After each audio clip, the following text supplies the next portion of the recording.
whatever.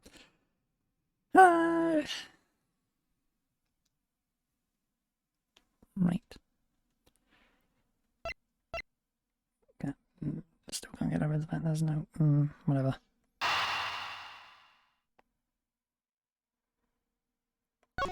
Glad it did save, though. The murder that occurred in my office. The return of the great Viv Yatakarasu. Thinking back, everything began on that fateful day 2 days ago.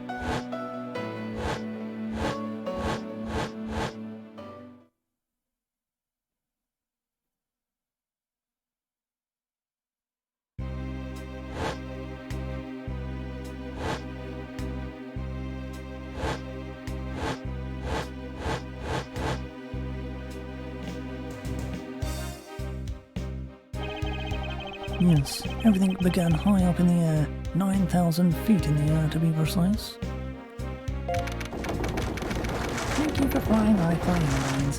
We are currently experiencing some slight turbulence. We are asking all passengers to please return to their seats and fasten their seatbelts.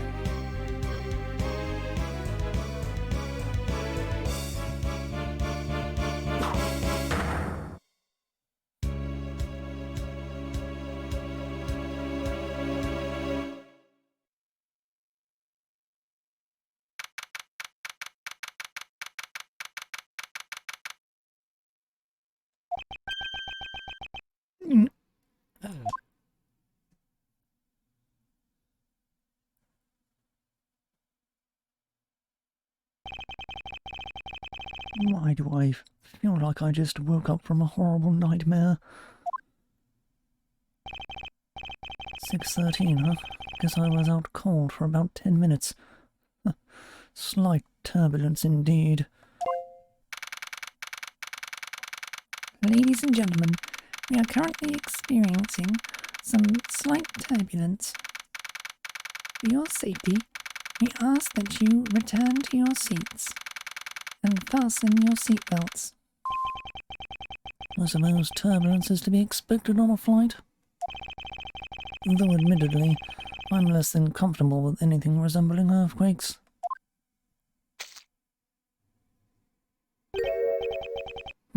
What's this? A travel wallet? But it's not mine. How did someone else's travel wallet wind up in my pocket? My head. Why won't this headache go away? I'll take care of this travel wallet later, or hand it off to an attendant. From earthquake-like turbulence to an elevator.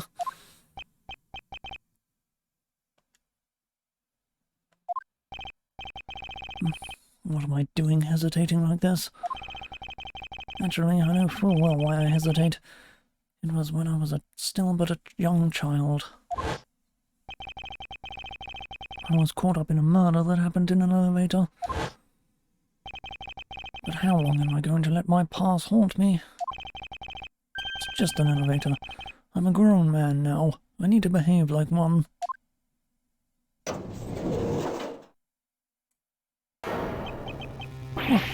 What the? What in the world happened? Is there something wrong, sir? I must ask that you please return to your seat.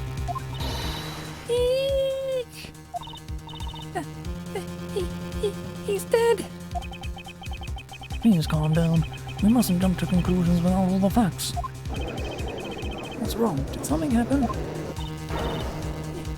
You murderer! What? No! You have it all wrong. It wasn't me.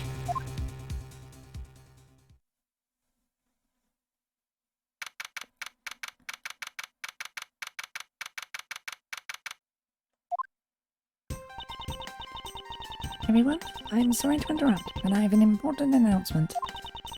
I am one of your flight attendants today, Rhoda Tenerio. Unfortunately, we have just had a minor accident on this flight. An accident? Don't treat us like we're stupid. I caught a glimpse and it was a murder.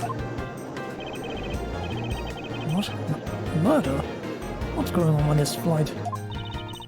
Everyone, please calm down. There's no reason to panic. This flight will stay on course and make its scheduled landing. We are still currently in the middle of a rough patch of turbulence. So until we are out of this area of turbulence, I ask that you please remain seated. But someone was killed, right? I mean, what about the killer? Let me off! Please, there is no need to feel threatened. We have already apprehended the culprit.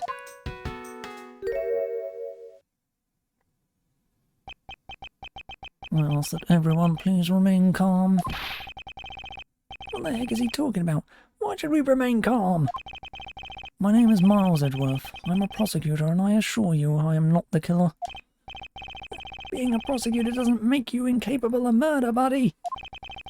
Now you listen here. I am not the killer. I simply found the body. So you say, however. I'm sure that you are the perpetrator of this crime. I swear on my honor as a professional flight attendant. Oh, is that right?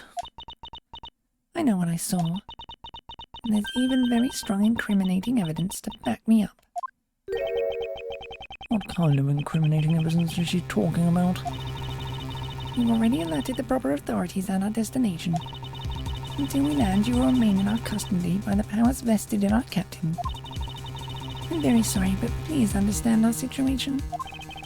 Your situation, not concerned with mine, the direction it's going in. I'm not about to just sit idly by while I get accused of murder. Miss Torino, is it? Yes.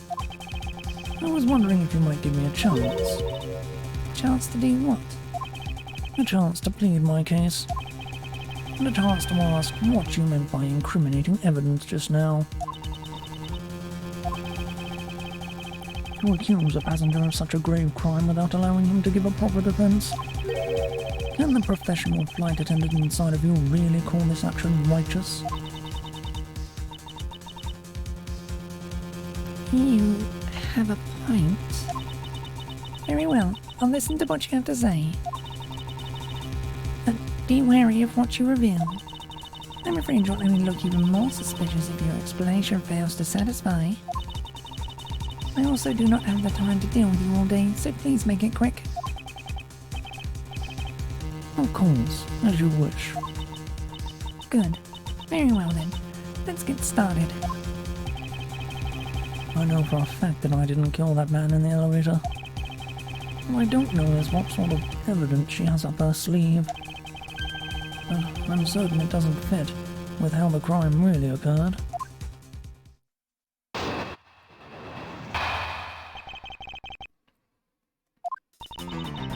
I swear to tell the whole truth as a professional flight attendant. Unfortunately for you, Mr. Edgeworth, I'm certain you are the killer. The scene I saw in front of the elevator. It was you standing there with fresh blood dripping off the murder weapon. So if you'll please cooperate, we'll turn you over just as soon as we land. That's it. That's her evidence. I don't think you could ask for a more perfect witness testimony. Wouldn't you agree, Mr. Edgeworth? Not really. It's hardly perfect when there's a gaping hole in it.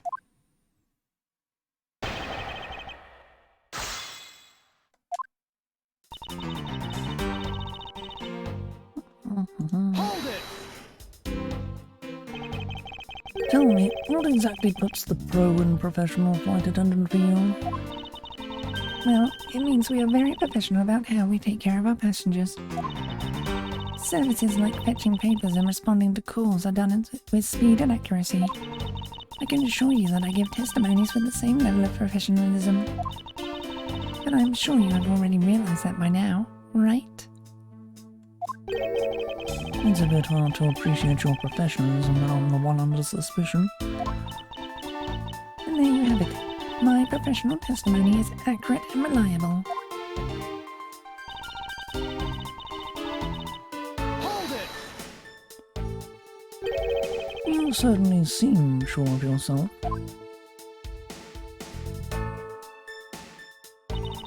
Of course, A professional flight attendant can't afford to make mistakes after all. Perhaps, but you must admit there are a few who can look at a murder and... Perhaps, but you must admit there are a few who can look at murder with a clear mind. We attendants all go through extensive training and are always calm and collected. We'll even calmly serve you coffee if you so wish, as the plane makes a splashdown. I fail to see how that would be the calm and rational thing to do in an emergency. Even until the bitter end, we are there to serve the passengers.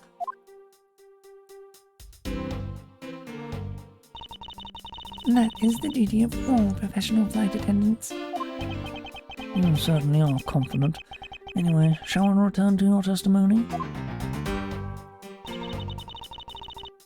Hold it! Yes. What did you see in front of the elevator? That's what I was just about to tell you, Mr. Edgeworth. Framed by the elevator doors and bathed in the light coming from within.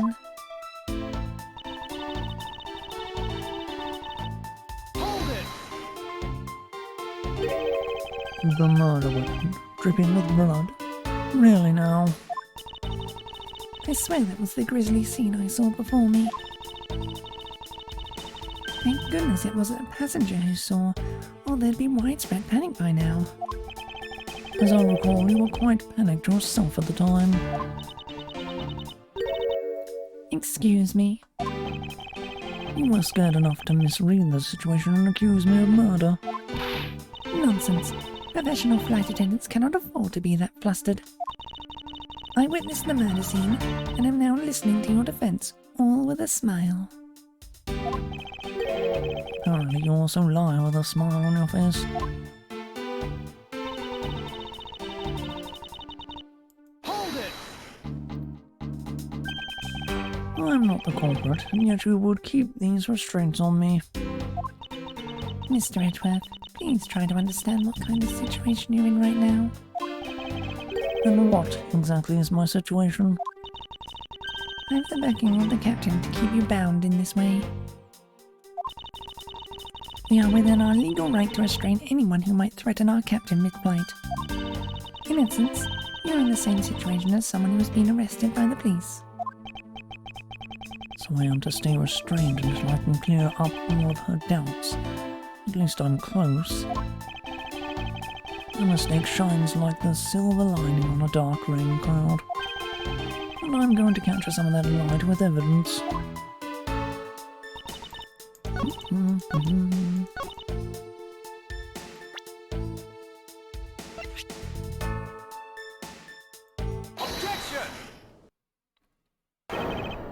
Miss Torino? What is the yelling all of a sudden? Ugh, also have it. Well, it doesn't matter. Miss Torino, you say you saw the murder weapon dripping with blood, is that correct? Yes, all that blood. Drip, drip, drip. Just recalling that scene sends a chill down my spine. Sorry, but your so-called professional flight attendant training has failed you. What? I'd like to direct your attention to this. Do you know what this is? It's a travel wallet, right? It looks a little big and bulky. The thing you saw me holding when I discovered the dead body in the elevator was this very travel wallet, Miss Torino. What? Impossible. Now then, do you still think I am the killer? That I killed him with a travel wallet?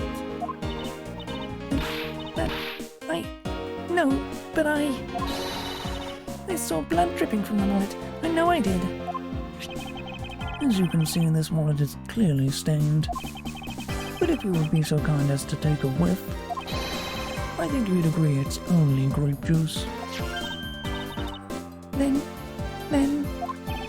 That's right. You mistook grape juice for blood. The murder weapon dripping with blood does not, in fact, exist. No! There, that should clear up that pesky accusation. Wait just a sec. That is... I mean, even a wallet could be deadly if it was wrapped around something heavy. I demand that you show me what's inside, please. She's trembling, and the tracked on please at the very end sounds like I've got her. There's no need to look inside. Even you can tell from its appearance that it's light. No, I can't be sure of anything until I see the contents of that wallet for myself. She's a persistent one. I suppose we have no choice but to see what's inside. Miss Torino, if you would be so kind as to open the wallet and check its contents for me. All right. I usually don't pry into passengers' belongings, but we have no choice here.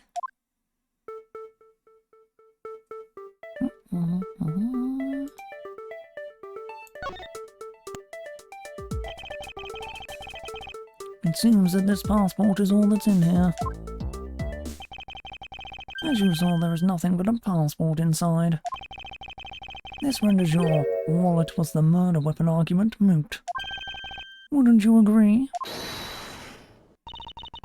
Please hear me out, Mr. Edgeworth. What is it now? Well, I was wondering whose passport it is exactly. Can I take a look? Why not? I'm rather curious myself. This is... Just as I thought. This travel wallet belonged to Mr. Huckabee Hicks, which makes it the victim's property.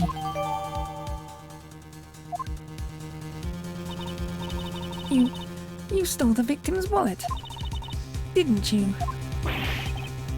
How dare you? You said it yourself. You claimed to be holding this wallet in your hands when I found you. Perhaps I did misconstrue the wallet for the murder weapon, but it seems that I wasn't wrong about who the culprit is.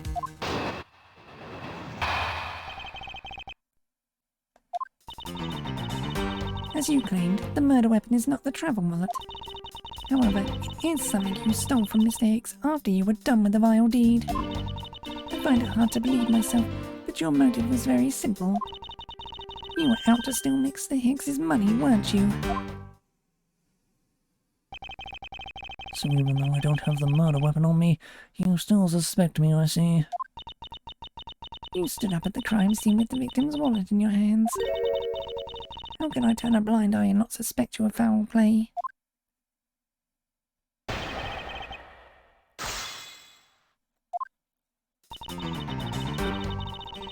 Hold it! Shouldn't that be proof enough for you that I did not murder the victim? None at all. Oh, and why not? Because that wallet may not have been what I thought it was.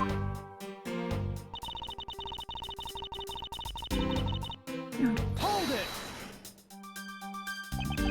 You think I stole it?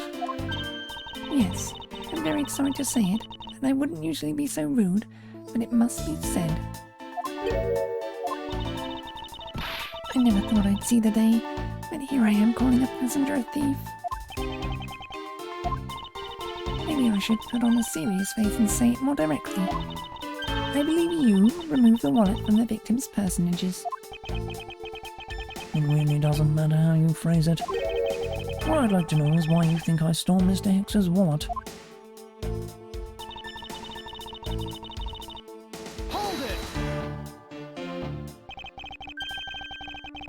I don't think I have any sort of motive to speak of. I never met Mr. Hicks before, and our only connection is this one flight. That is more than enough of a reason. How do you figure? He was sitting in first class, and I think the implication is quite clear. Hold it! You think I was after his money? Where did that cockamamie idea come from? True, you are also a passenger in first class, but I thought something was off about you and those deeply etched lines on your forehead. They're not lines. They're perfectly normal and a part of my natural face. I don't think I've ever met someone with such terrible countenance on a flight before. And that's when it hit me. You have the face of someone with money trouble. She really is making a fool of herself. Losing this line of logic. I should spare her and present a piece of evidence that contradicts her testimony.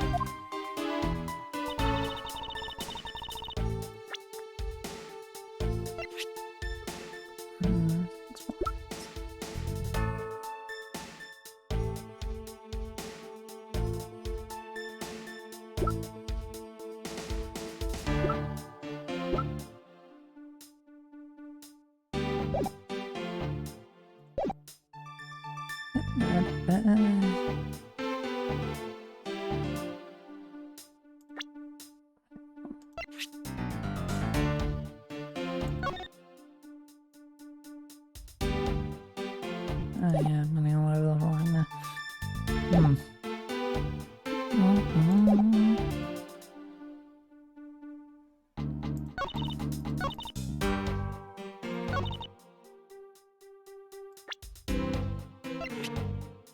Objection! I wonder if I might get a word in, Miss Torino. What is it now? Miss Torino, I wonder if you noticed the contradiction within your own testimony. What are you talking about? It's simply impossible that the motive for this murder was monetary theft. One glance at the crime scene should have told you that. What about this scene would prove that the motive for the murder was not the money? Take that! If I may direct your attention to the things strewn all over the floor. That's right. The floor is covered in bills and coinage. For your rationale, these were the very things the killer was after. I think we can assume that the wallet fell during the victim's struggle with his killer. And I would think that the killer would have noticed something like money scattering everywhere. Furthermore, as you can see, there was no effort made by the killer to gather the money. The wallet. Objection! Ah, yes, the wallet. You will also recall that the only thing in it was Mr. X's passport. If you are really insisting that it was a crime based on greed, then you're claiming that it was all for an empty travel wallet. I... Forgive me! Please! Hey, what the heck? Are you saying the attendant's wrong? So that guy isn't the killer? Don't believe it, everyone. It's a trick. Will you all please be quiet? Miss Torino, Yes? you lost your cool when you saw the dead body. Plus, the lounge was dark and looking into the light from the elevator. It's easy to see how you mistook the wallet in my hand for the murder weapon. I take no offense that you thought I was the killer. Mr. Edgeworth. Thank you for releasing me.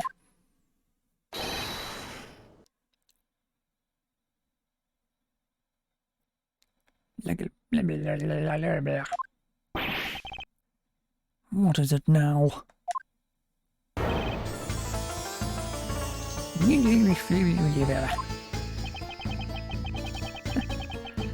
Miss Torino, if you could please translate, I'd be much obliged. It sounds like Virginian, but I don't understand any of it. There's another attendant on this flight who...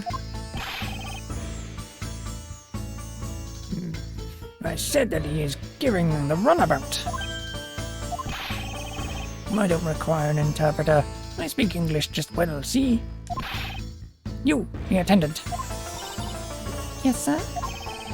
I want this person to be under the arrest until we arrive at the airport.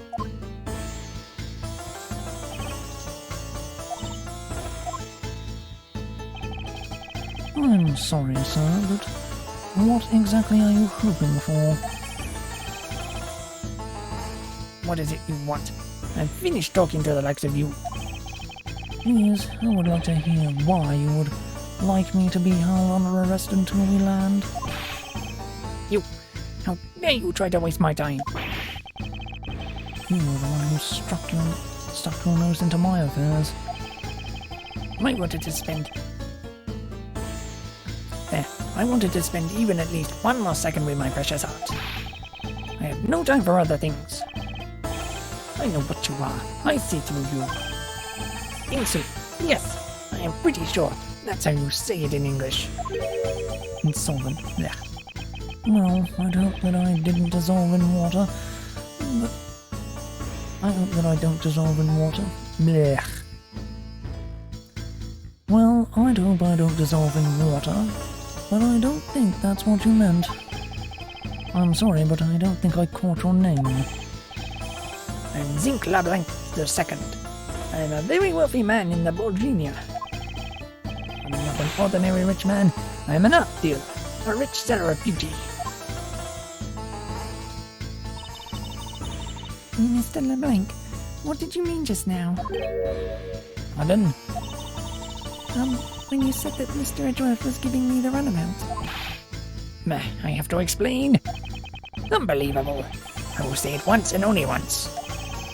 I do not have even a second to waste. Time is money, as they say. Yes, and yet you continue to blither on. Blather on, even. I saw it. Yes, I did. I saw the victim go onto the elevator. Going down to the lounge. It was exactly at 6 o'clock. And what's the significance of that time? At 6, he says. Wait, you saw him at 6? What's the matter, Mr. Edgeworth? He understands, I see. Miss Attendant, what time did you discover the body? Well, it was a little after that patch of turbulence, so I would say around 6:15. Hicks was his name, was it? And I say that man Hicks was killed in the 15-minute time span. And the only person in the lounge at that time was this prosecutor, yes?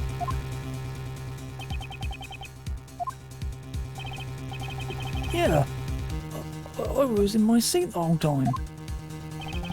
Me too. I was watching the movie and enjoying a fine glass of grape juice. But I was still eating. Still haven't finished, see? The other passengers have an alibi, so you have no problem with them, I suppose. No complaint, I see. Not a single word against this, right? I have no way of discounting what you have put forth at this point, but it wasn't me. Oh, so you say. But do you have what you say in the evidence? Mr. Edgeworth, are you really the culprit after all? Mr. LeBlanc, I suppose you are quite certain in what you saw, enough to give testimony? Of course. I was looking at that man the whole time. He was playing with that annoying little, small machine the whole time. Machine? Yes, that's what you people call it in English, yes? It was making me crazy with the click, click, click. From that description, it sounds like some sort of small computer. I believe what Mr. LeBlanc is talking about is a cell phone. I have to say that I did see him playing with it quite a bit myself. A simple cell phone. A laptop or organizer I can see, but that's kind of low budget. I hate that noisy little machine in his hands. His hand, not a fragment of beauty. All it produces is ugly sounds. Anyway, I know what I saw. Miss Terrino? Yes? I was wondering if I might be granted permission to examine the crime scene. What? You want to examine the crime scene? If you would grant me a little measure of time, I'm sure I can produce the real culprit. I don't like the sound of that. Fox in the duck pen. Yes, I think that's how you say it in English. It's fox guarding the hen house, and I believe my innocence was proven earlier. And if I'm given the chance, I can clear up all the remaining doubts. Miss Torino, if you wait until we arrive, there is a good chance that some evidence will have been destroyed by then. I understand. Let me see what the captain has to say. This should not be approved. Please, Mr. LeBlanc, it's an emergency. All decisions are to be made by the captain alone. Now, please wait here while I go ask the captain what to do. I'll be right back. You are not planning to erase evidence when you are doing your investigating, yes? Investigation, yes? Of course not. We will see.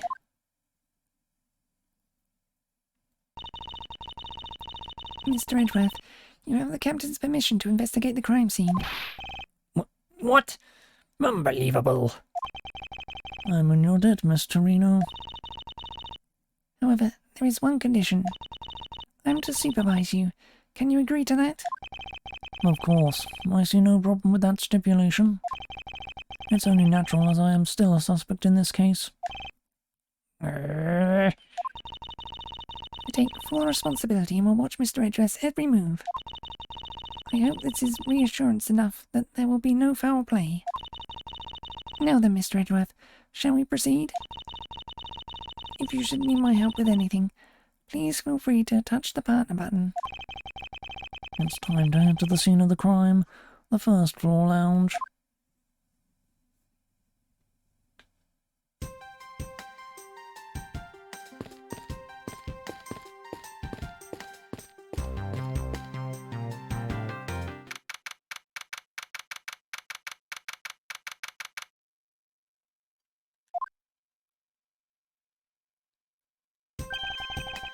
I want to thank you for your help back there, Miss Torino.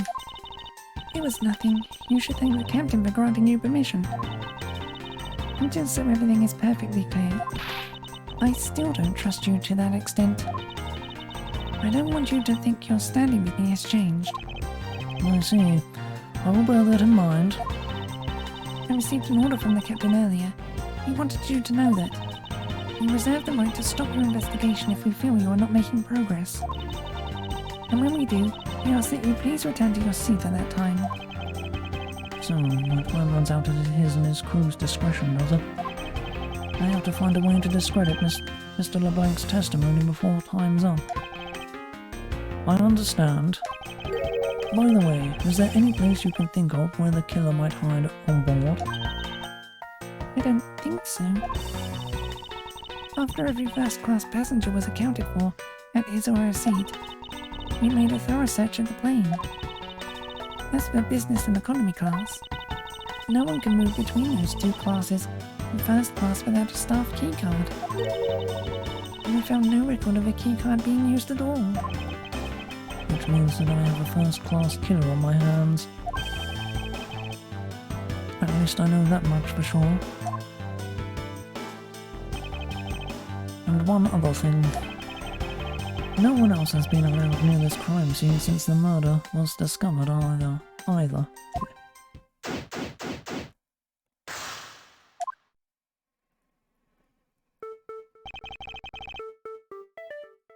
Now then, let's get started.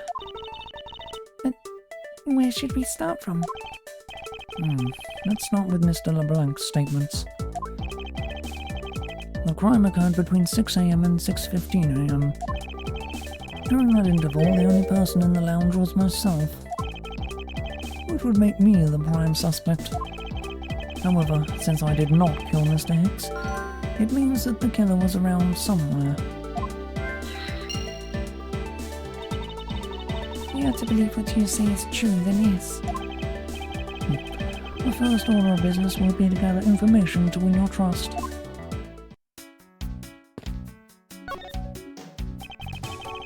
What floors does this elevator service? Only the first and second, although it can also go down to the cargo hold. However, that requires a flight crew keycard. So the only floors accessible to passengers on the first and second, huh?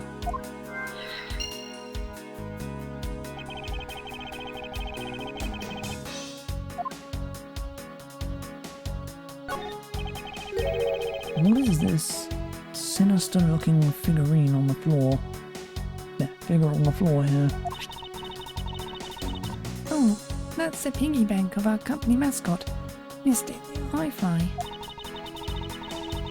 It's just one of the many pieces of merchandise we sell at our in-flight shop. This bank is a limited edition, and it's so popular that we're down to our last one. You have an in-flight shop? Yes, it's just beyond the lounge to the right. The shutter to the store is closed at the moment, but it was open on the whole flight up until Mr. Hicks' body was discovered. There's blood on here. Could this have been the murder weapon?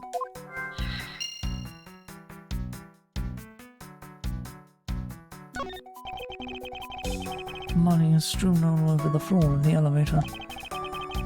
I would guess it was all in Mr. Hicks' wallet at some point.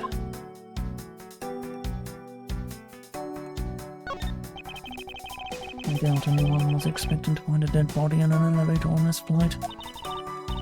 So, Mr. Hicks, he's really dead? Yes. He's trembling, although I can't fault her for that when there's a corpse right there. Mr. Hicks, if you're really dead, then please answer yes. I see she's over the trembling now, although a new symptom seems to have appeared. Anyway, I should focus on the victim's body. Let's see. There's blood on the back of Mr. Hicks' head. Could this be the cause of death? He appears to have been struck very hard. Even his glasses are broken.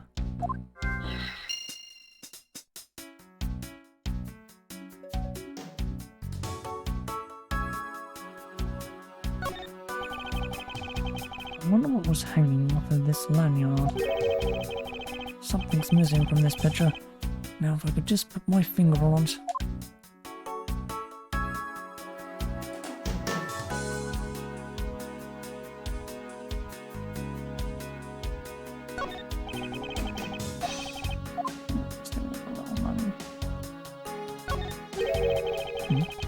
There's something sticking out of his pocket. Hope you won't mind if I take a look at what's inside. It's a picture. It looks like it was taken inside a building somewhere.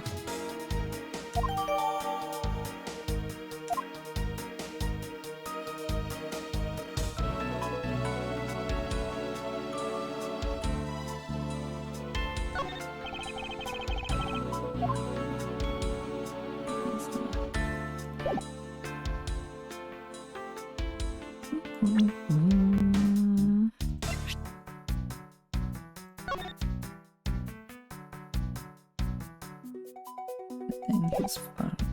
Right.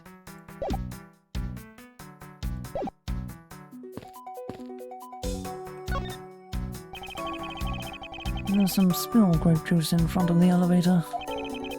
I assume it was spilled during the turbulence. Oh, we must clean that up or someone might get hurt. Oh, What is it, Mr. Edgeworth? I found some very important evidence.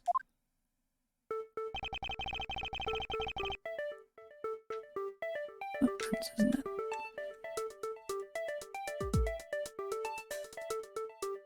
Take that! What is it? They're a little smudged, but I think we can both agree they are a set of footprints. So you think... Yes, these belong to our killer. Oh, then maybe we should check the shoe sizes of everyone in first class. I don't think that will be of any help to us.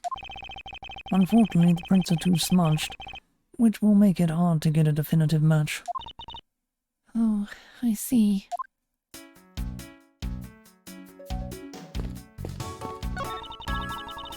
The in-flight shop is just beyond these shutters. But we don't have permission to open them, so I'm afraid we must leave them closed. There must still be clues to be found here in this lounge.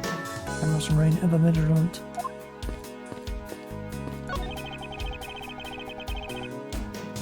Glasses and candles thrown into disarray by the turbulence.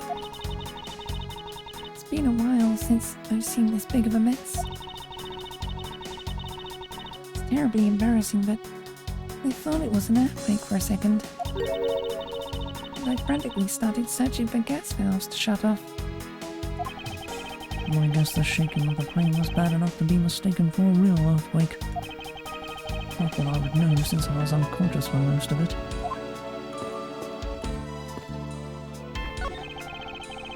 He's toppled over a chair, yet another victim of the turbulence. No, look at all that grape juice staining the back. It may not look it, but this chair was extremely valuable. It was? Yes, it was used when the rocker pals came to tour this plane.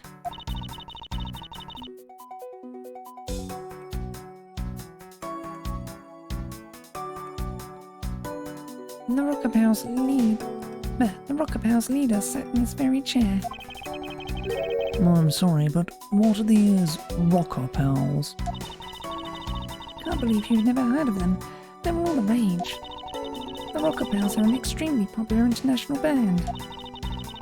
They entered the Pals part as they became more popular, especially among teens. Ah, that explains it. I'm not really one for the music of today. Maybe I should ask Detective Gumshoe about them later. On second thought, I can already see how confusing the conversation would get. What or who is this? This is the bronze statue of the founder of iFly Airlines, Mr. Hugo iFly. The one on the left is of when he was in his 40s, and the other is of him in his 80s. Did the man actually age in the span of 4 decades? Maybe I need to squint more.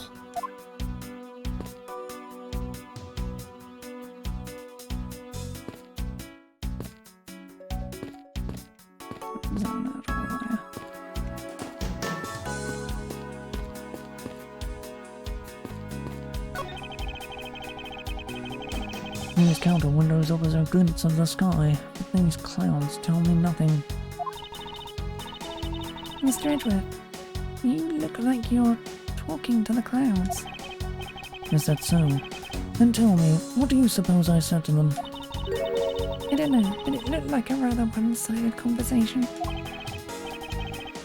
The clouds, they tell me nothing. There are a few copies of Sky magazine in the magazine rack.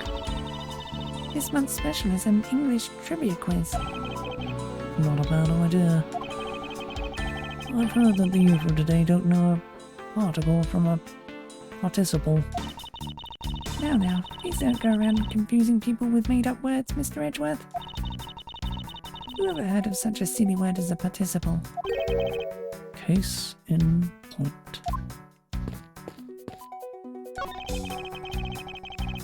These bottles and glasses must have been broken by the turbulence. There's quite a bit of broken glass here. Please be careful when passing through the area. Thank you very much for the warning, Mr. Edgeworth. However, no matter how kind you are towards me, know that it does not clear up any suspicions I have about you. I wasn't warning you for the sake of clearing my name.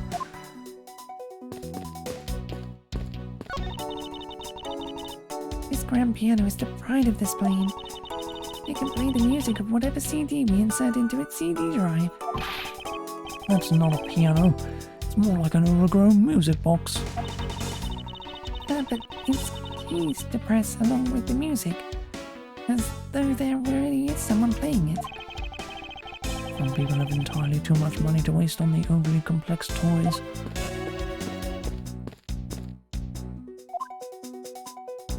Wait, what?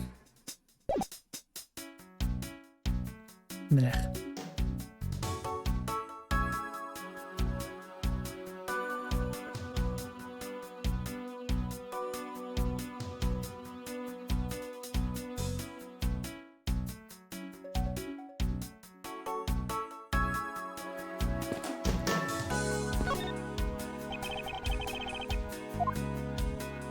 yeah, it's a decent thing, isn't it?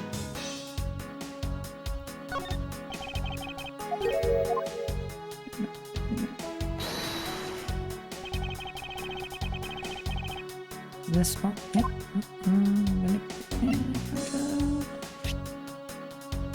Eureka! Mr. Hicks's machine is nowhere to be found. His machine? His cell phone, Miss Torino.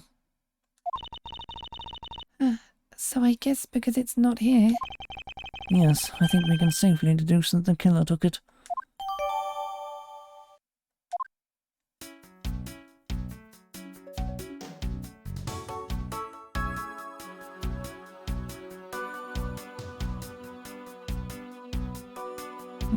Ugh. Having to use the mouse.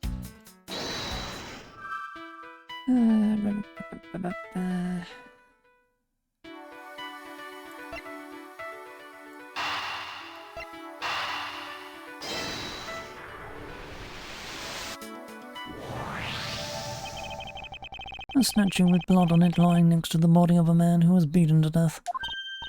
Oh, Mr. Edgeworth, I think I figured something out.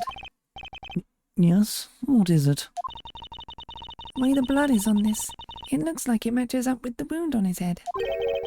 Well, aren't we deserving of the Master of the Obvious title? Well, what do you think, Mr. Edgeworth? Don't you think that's worth investigating? It would appear that this figurine is our murder weapon. I just knew it. I mean, I can't think of any other connection. Perhaps Master of the Obvious would be more befitting. Master of the Oblivious would be more befitting. Aye.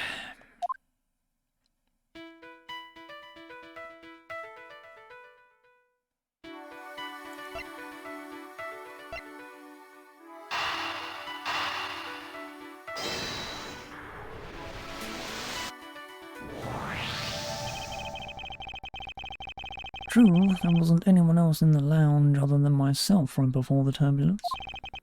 But if the killer was in the elevator along with the victim, then that's a different story.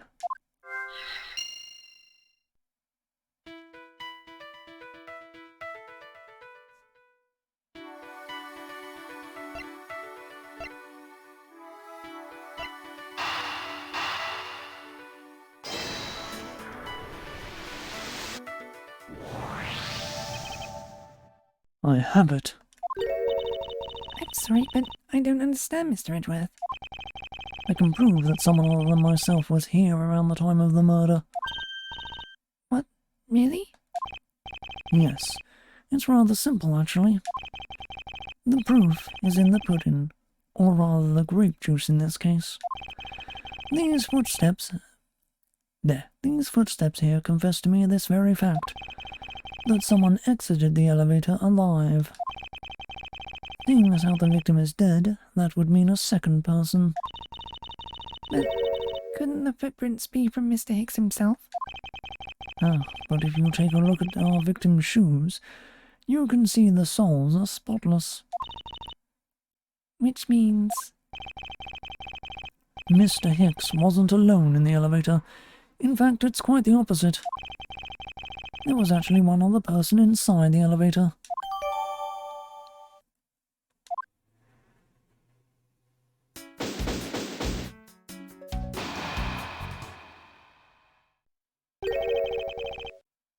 What's going on over there?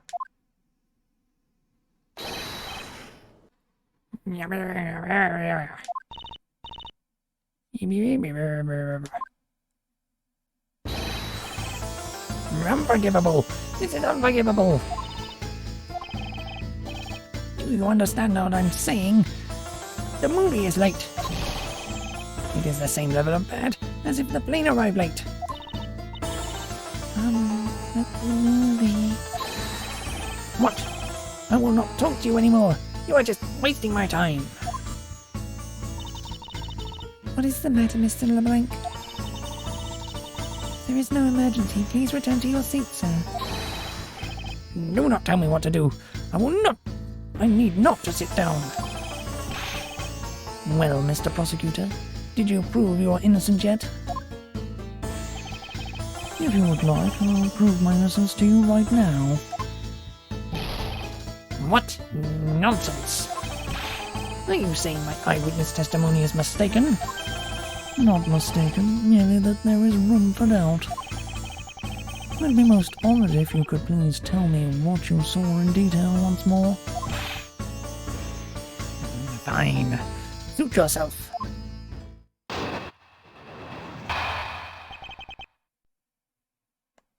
I'm certain I saw Mr. Hicks enter that elevator. It was when the needles on my pocket watch pointed to the 6 and the 12. The body was discovered 15 minutes after that in the lounge, yes? And you, the only person in the lounge at that time, must be the criminal. Mr. LeBlanc's conclusion seemed to make logical sense. After all, the only person in the lounge at the supposed time of the murder was me. So, my eyewitness testimony. If you think you can destroy it, then come let me see. Hurry, do I look like a man who is having the time to wait for you? Why is he so irritated? I'm the one accused of murder here. Anyway, I must find a way to discredit Mr. LeBlanc's account somehow, and fast.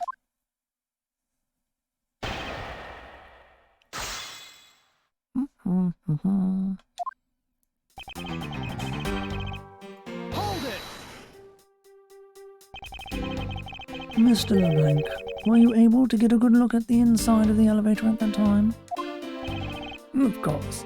I saw what was inside. And you are sure that the victim was in the elevator alone? Yes, the only person inside was that Mr. Hicks man. This last outburst is a bit too important to let go. The only person inside was that Mr. Hicks man. Hold it! Was he really alone? Of course. I will even bet 1 cent. A cheap ante for a cheap testimony. But if that's how you want to play it, I'll happily take your 1 cent. Hold it! I assume the pocket watch in this case is the one you keep checking, is that correct? Oh, you noticed. It is a very expensive antique, I will have you know. The feeling is wonderful when I fully wind it up by hand. It does look very well designed and quite classy. I will have to charge you if you want to touch it. That's quite alright. Let's continue with our testimony. What a cheap man you are. Now return the time you wasted back to me. And if we must, I saw Mr. Hicks enter the elevator at 6 o'clock. Hold it! It's true that I found the victim's body at 6:15. That's when I found the two of them as well. You see, it all matches my testimony.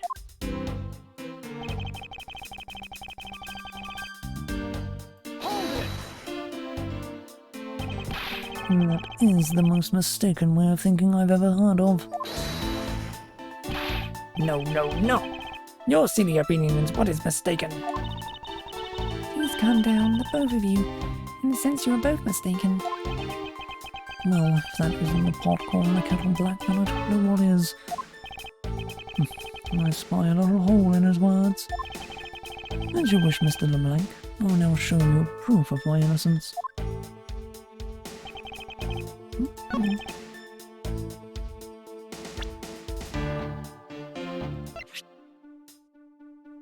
Objection!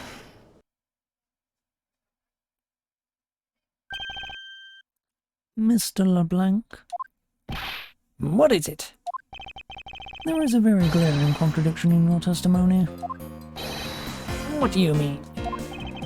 Please take a look at the area in front of the elevator.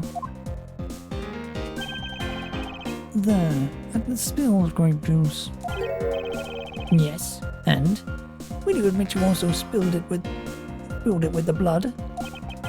No, it spilled itself during the turbulence. But the interesting thing here is the set of grape juice footprints. Footprints?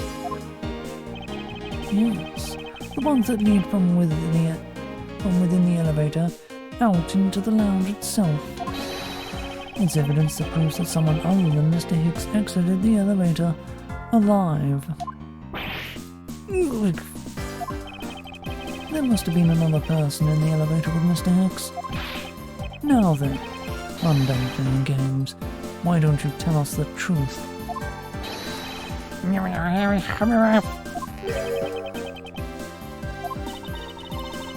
Can you please translate for us?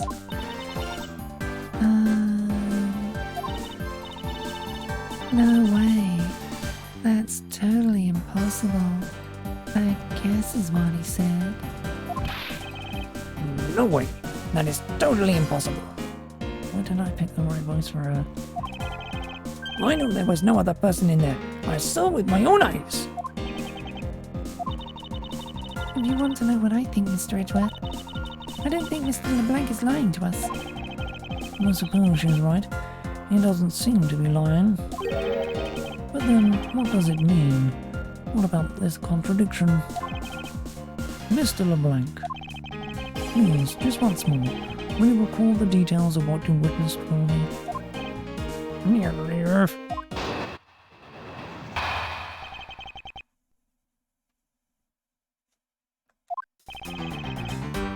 I was very upset when Mr. Hicks passed by my seat. I was always checking the time over and over again. I happened to follow that man with my eyes when he passed me, and I saw clearly into the elevator he was entering. But I swear there was no one else inside. No one. Mr. LeBlanc, if you'll please calm down. What? Dare you two have an issue with my eyewitness testimony? No, not at all. Please forget I said anything.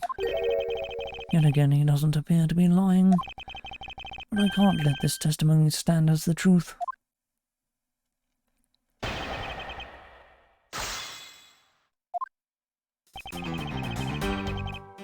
Hold it! So, are you still upset now? I am always upset. The only time I am not is when I have a piece of art in my hands.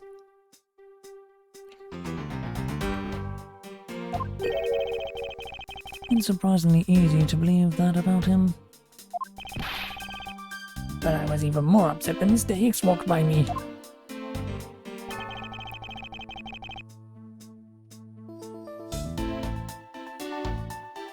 Hold it!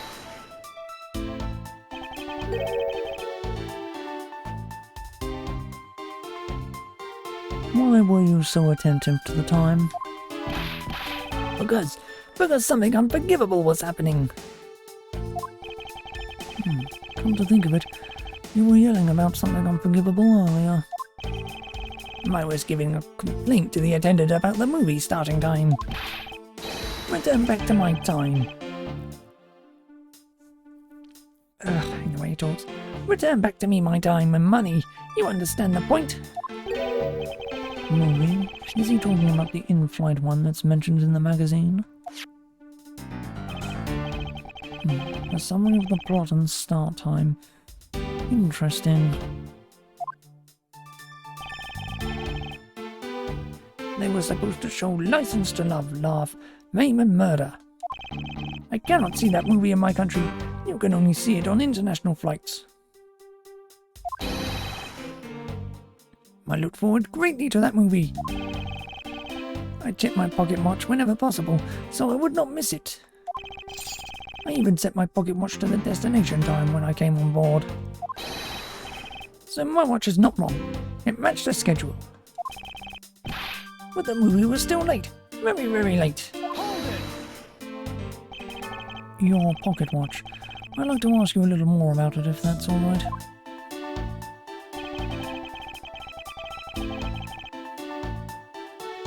The movie I wanted to see would not start, so I checked my pocket watch many, many times.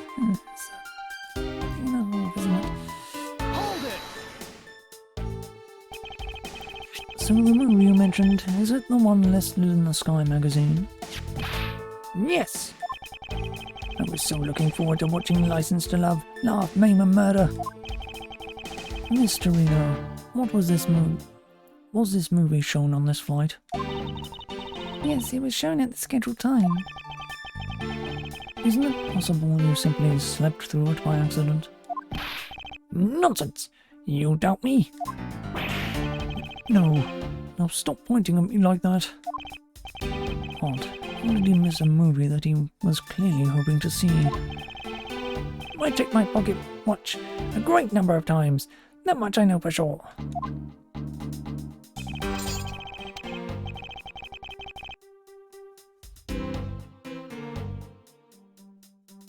Hang on a second.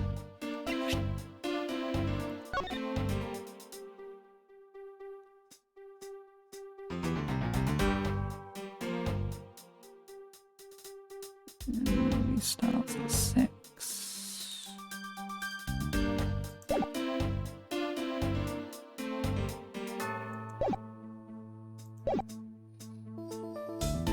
Hold it! You're sure about what you just testified, Mr. LeBlanc? Yes, of course. I'm a very busy man. I'm immediately busy when I land. I have many places to go, and no time to waste to touch in my pocket watch.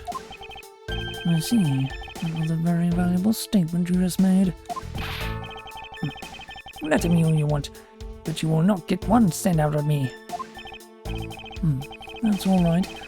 All I require is this piece of testimony.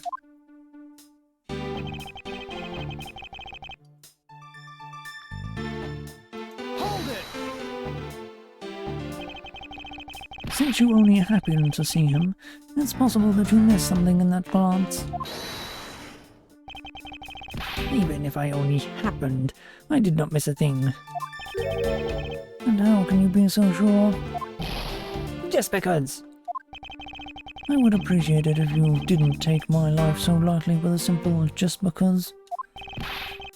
Well, then I was only making a joke.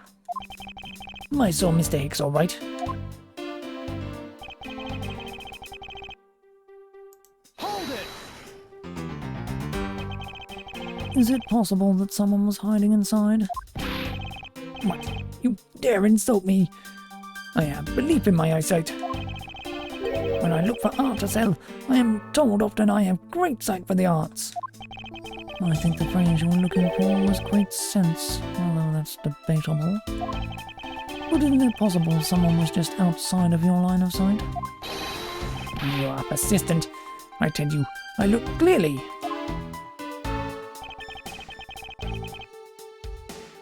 Hold it!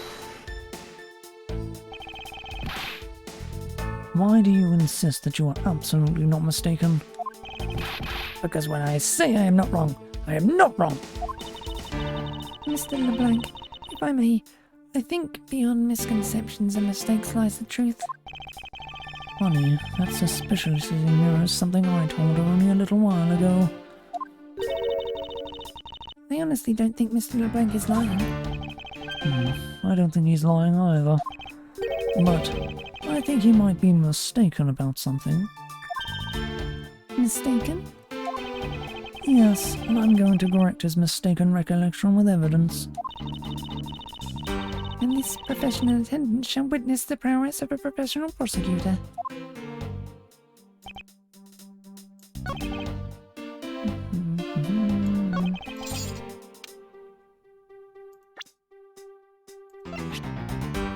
Objection!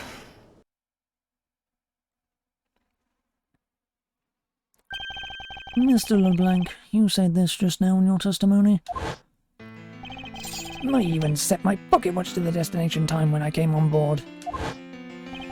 Now, if your watch has been set to the destination's time zone, it would mean that your watch is displaying the time of our destination. Yes, and the correct time is worth its 6 cents. I would like you to take a look at this.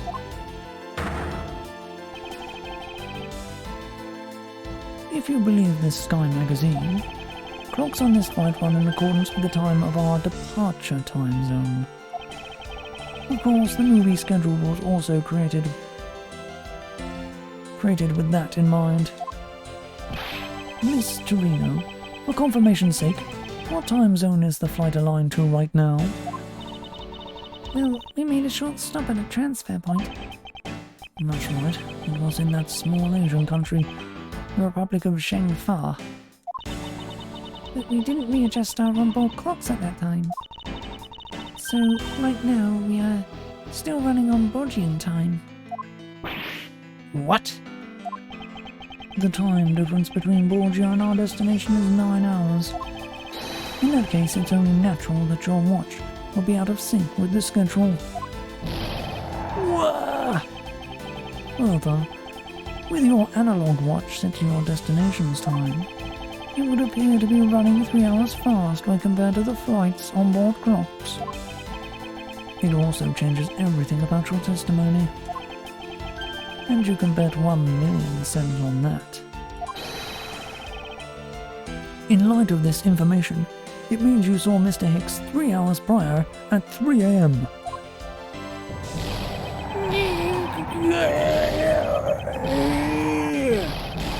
My 1,000,000 cents! This should clear up all of the remaining accusations. So, this basically widens the time frame for the time of death, right? Yes, because Mr. LeBlanc saw the victim enter the elevator at 3 a.m. It means that the time of death could be anywhere from 3 to 6:15 a.m. The question now is, where was Mr. Hicks during that span of time and what was he doing? I've got something to say. And you are? Yeah, oh. I'm Chamomile. I'm a flight attendant. And what is it that you wish to say? Well, I think your story is a little different from how I remember it. What do you mean, Cammy? I saw Mr. Hicks sitting in his seat at 5 a.m., you know. What? How can you be so sure of the time? Oh, that's right. He pushed his call button while we were parked at the transfer point. Ah, the stop we made for refueling and cargo transfer in Shangfa, correct? Yes, it was from 4 to 5 a.m. according to our clocks. And during that time, did any of the passengers leave or did any new ones board this flight? No. Not a single person got off or on Shangfa. What about the flight crew? The few who were handling the cargo transfer might have temporarily gotten on or off. But eventually everyone, including Cammy and myself, came back on the plane. So, basically I can assume that no one left or got on since our initial takeoff. Interesting. I shall keep that in mind. Yeah, and I answered his call. I can tell you Mr. Ackerby Hicks was there in the seat when we took off again at 5 a.m.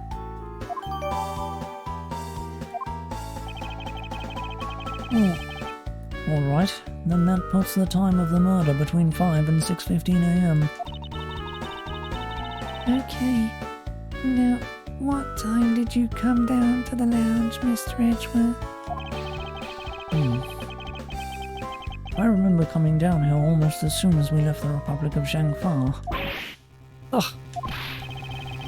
You were here the whole time from 5, yes? And you are the only one who could be the killer. Mr. Edgeworth? Were you really here in this lounge the entire time from 5 a.m. onwards? Unfortunately, yes.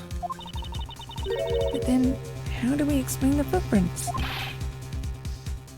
Is not that obvious? This man waited for Mr. Hicks here in this lounge, waited to kill him. And then he put the corpse in into the elevator. That is when the turbulence happened.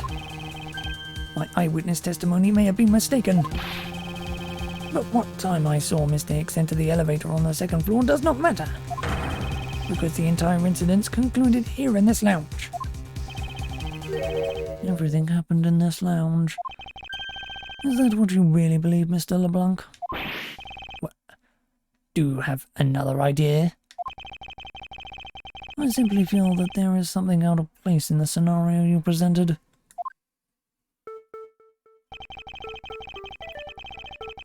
Is there something that can tie the crime to a location other than this lounge?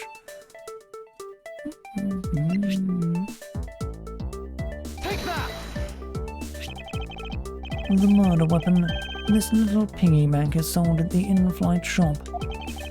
It is sold there and only there, and is not displayed here in this lounge. How then did it find its way here? Don't you find that a tiny bit suspicious? Such a trivial point. It only means you prepared it, taking it from the shop first before coming here. It doesn't prove you are innocent at all. Is there no way to win this man? If I may, What is it?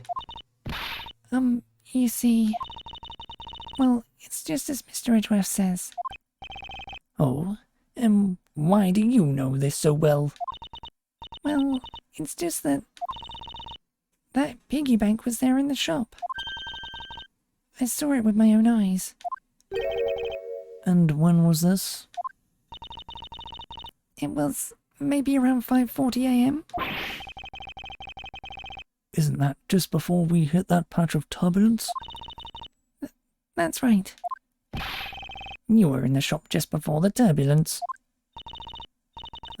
Yes, I was. Come to think of it,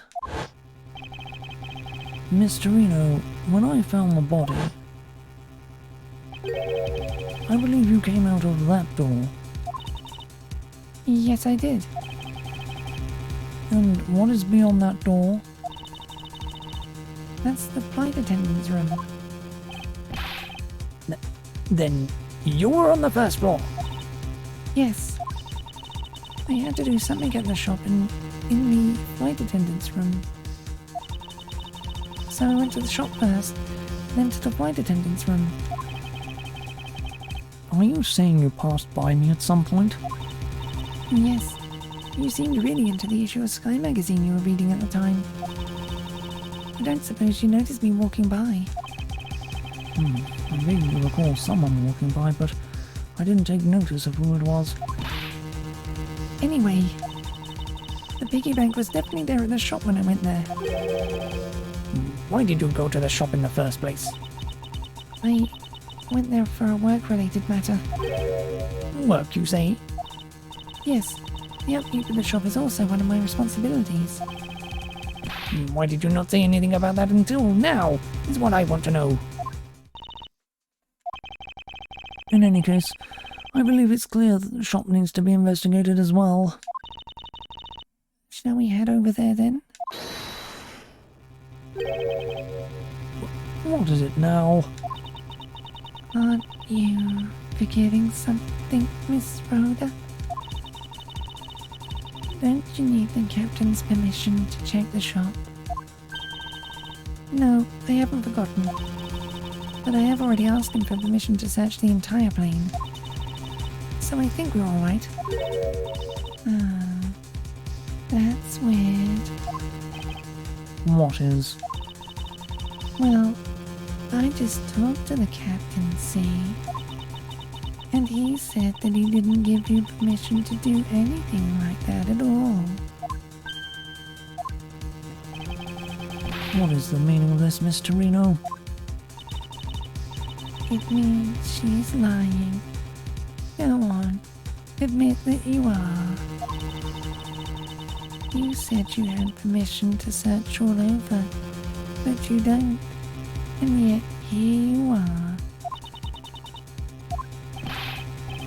You, flight attendant. What are you trying to do? Pull the sheep over us? Captain's calling for you, Miss Rhoda. Oh, but don't worry. I already got permission to search the shop from the captain. See, unlike you, I do things the right way. Miss Tenrino, why would you do such a thing? Please excuse me. Looks like I get to be in charge now. Please go back to your seat, Mr. LeBlanc.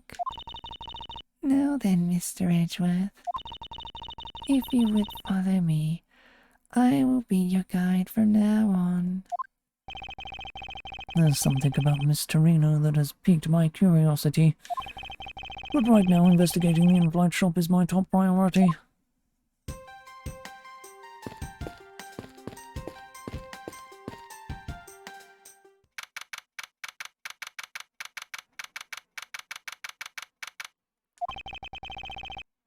So, this is the in-flight shop.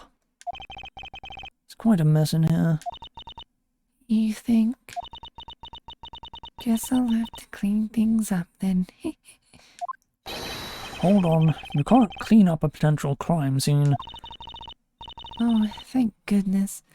I ain't cleaning so much. I mustn't rush things here. I must remain cool, calm, and collected.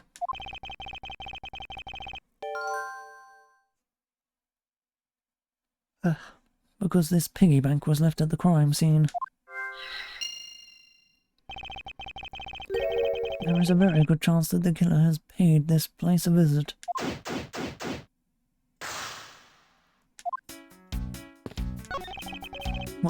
What are these? Oh, those are our company's completely original line of suitcases. They're practically flying out the door. That's how popular they are. You should buy one and see how you like it.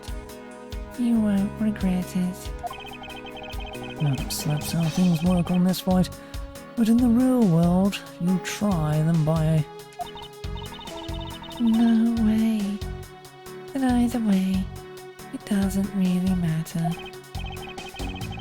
True. Either way, why would anyone buy a suitcase after they boarded a plane? Anyway, you see that?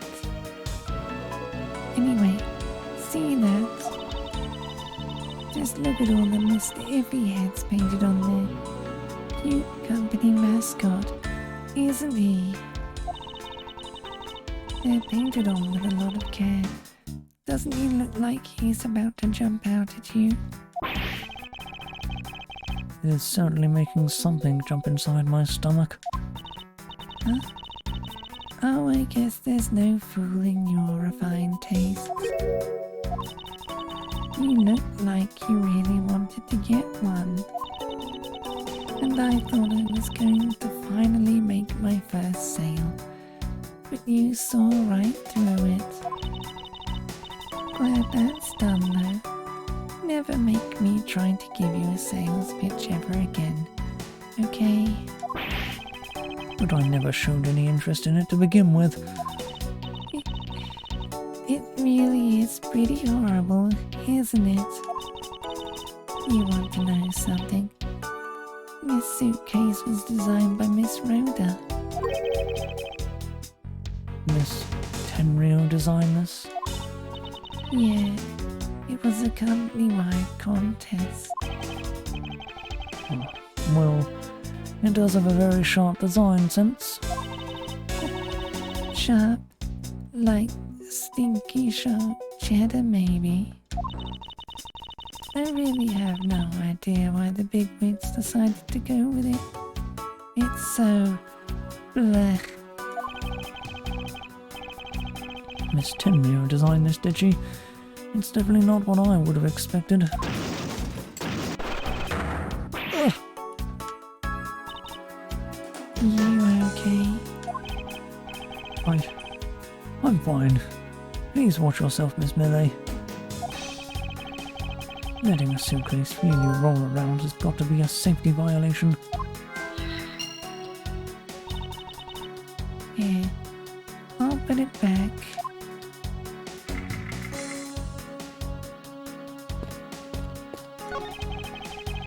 The glass from the display case door is shattered all over the floor. It looks like there's nothing on display inside either. Wait, actually, I think there is something. What's this? A mini captain's hat?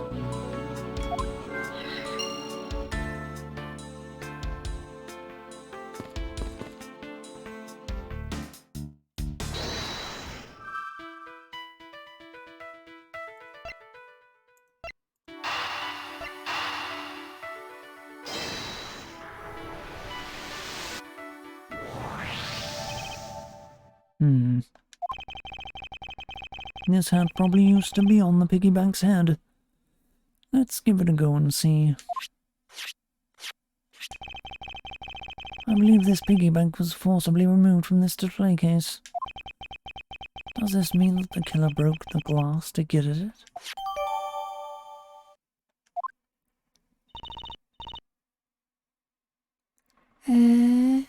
Really? Don't tell me you don't know what things go where in this shop.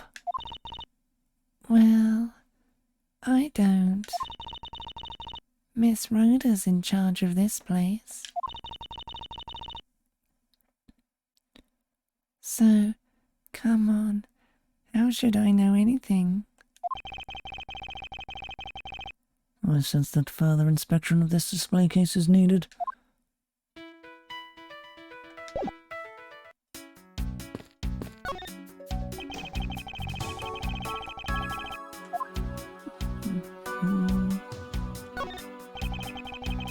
The glass on this door is broken. Perhaps it was the killer who broke it in order to take the piggy bank. But it's a bit odd that the inside of the case is so devoid of glass shards. Plus the glass broke rather cleanly. What is it? I touched the glass and it cut my finger. It hurts, Mr. Edgeworth. It hurts. Please, tell me you can deal with such a minor cut on your own.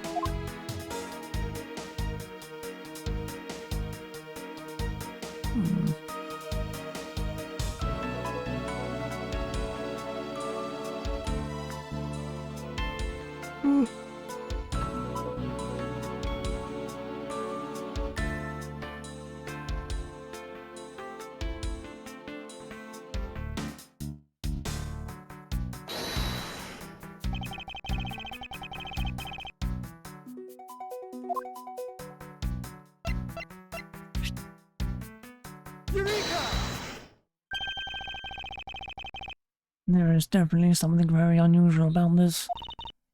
About what? If the killer had broken the glass to get at the Mr. Iffy bank, there should be shards of glass inside the case itself. Oh, I see. Yeah, I guess it'd be like that. However, there's not a single piece of glass inside the display case. Nope. No, there isn't. Which means that the glass was broken from the inside out. The piggy bank must have fallen over from the turbulence and right through the glass. Yeah, that's for sure. There's so much glass all over the floor. I'm willing to bet that this hat was knocked off its head at that time too. That's nice. Which leads me to believe that the killer took the Mr. Ippy from here after the turbulence.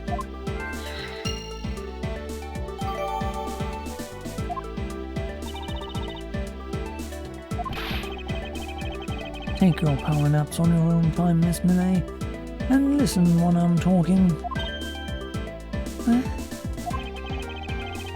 But the murder occurred before the turbulence, which rules this piggy bank out as the murder weapon. So, you mean the bag's not the real murder weapon? It's a fake? Yes. At this point, that is a very real possibility. But then, what if when the killer went to take Mr. Fly, they broke the glass by accident? The display case is locked, so that's highly unlikely. Yeah, but there's one person who could've. Oh? And who would that be? Miss Rhoda, of course. I mean, she's the one in charge of this place, so she has the keys to everything. Miss Rhoda Tenrio, huh?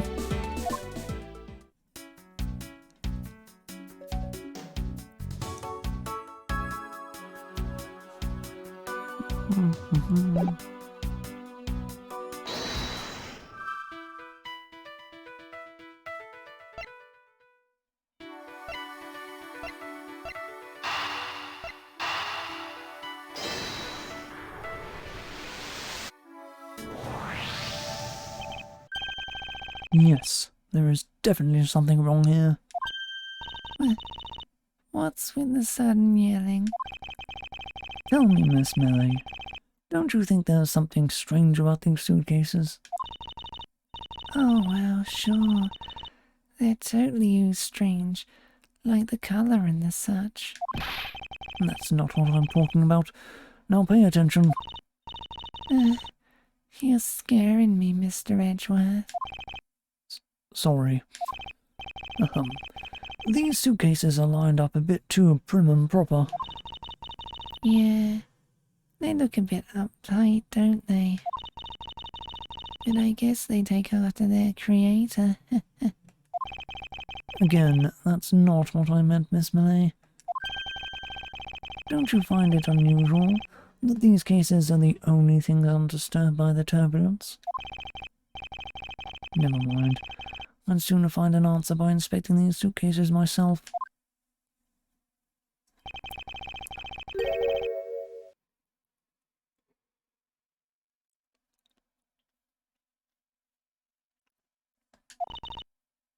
Suitcases are quite horrendous. I wonder how Miss Rhoda would have reacted if she heard what you just said. What's wrong? She makes a good point. It would be wise of me to watch what I say out loud. What's this? I spotted something that's not quite right.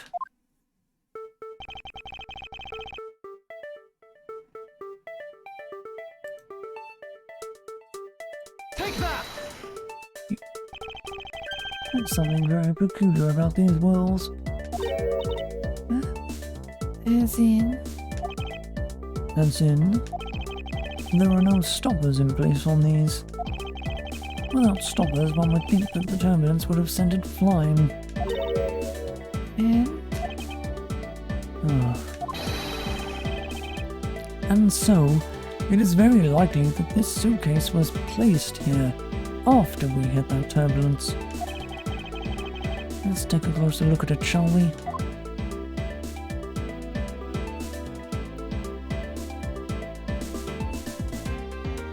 Oy.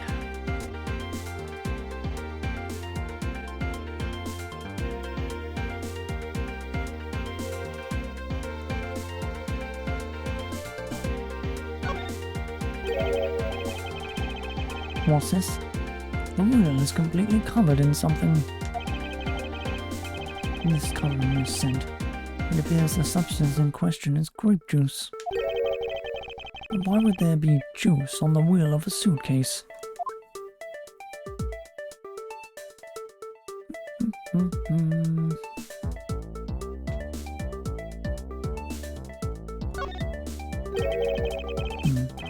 It would appear to be unlocked. Let's take a look at what's inside. A piece of cloth. And it's soaked with blood. It's blood.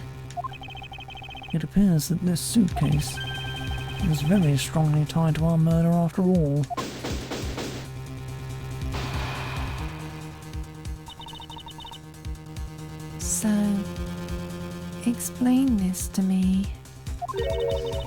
does this suitcase have to do with the murder?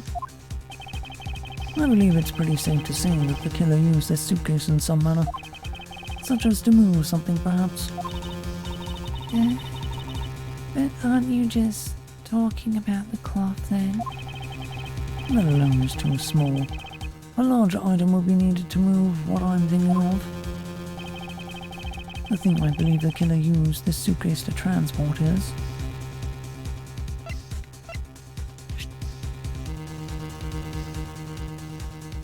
Take that! something that would fit inside a suitcase that is also covered in blood. Sounds like a dead body, doesn't it?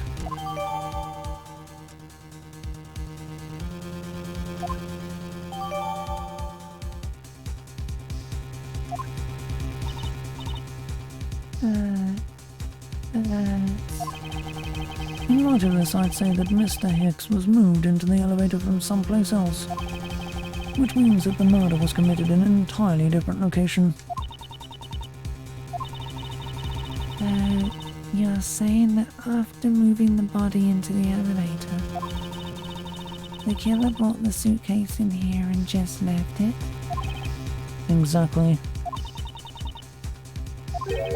What is it? Nothing. Just that I was thinking about what Miss Rhoda said about coming here for something.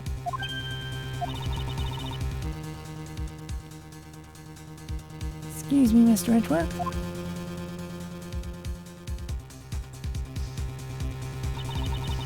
I wanted to give you a bit more time, but I'm afraid I wasn't able to convince the captain.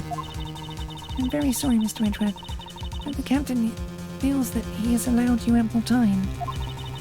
He says that he'd appreciate it if you could wrap it up here and return to your seat. I understand his sentiments. However, if I'm not allowed to complete my investigation, the crime scene may become contaminated by the time we land. If I must stop, then I insist I be allowed to oversee the preservation of the two sites.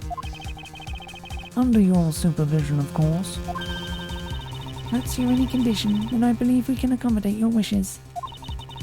I'm here to assist you in any way that I can, Mr. Edgeworth.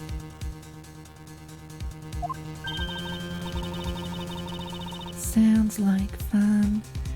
We can camp out and watch over everything together. I found proof that the real crime scene was not in the lounge, and I have enough evidence to prove myself to be innocent of any wrongdoing. And yet, regarding what Miss Melee reminded me about Miss Torino, I can't allow my investigation to end here. The truth must come to light.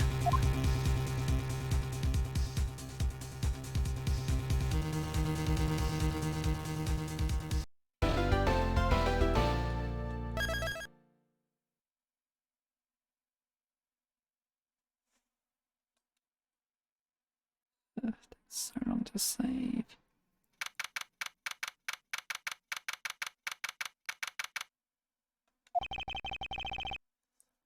I know that once we had landed, I was supposed to let the local police take over. And thanks to Miss Torino and Miss Melee, I was able to preserve the crime scene. But I just can't shake it. I wasn't able to talk with Miss Torino in private. So I'm left wondering just what she was up to. Why did she do what she did? There must be a way for me to continue my investigation.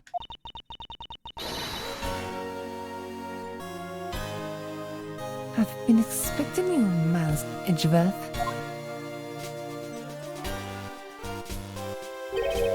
Francesca, I thought you were still in Germany. I go where I'm needed. And wherever there are criminals to be caught. Her name is Francesca von Karma, the daughter of my mentor, Manfred von Karma. She, like myself, is a prosecutor. Are you headed up this case? It will be a bit of a relief if you are. Don't you try to flatter me, Miles Edgeworth. I'm placing you under arrest. What? It's quite frustrating, actually. I had hoped to exact my revenge on you in a different venue. But I'll have to take what I can get. I never thought I'd see the day when a discipliner of the House of Von Karma would become a criminal. Have you no shame? Wait. It has all been a big misunderstanding. I didn't kill the victim. A misunderstanding? I heard all about the murder over the police radio from the captain himself. You waited for the victim on the first floor and then beat him to death. Francesca, do you honestly believe that I killed a man? I suppose I should reserve judgment until after I have investigated this for myself. I can put your arrest on hold until then. That's as it should be. I don't need a lecture on how to perform my duties from you of all people. To be perfect in every way, the fulfillment of that creed alone is all I strive for. Well, I have my own creed, which I must fulfill. So why don't we solve this together? I have to get going.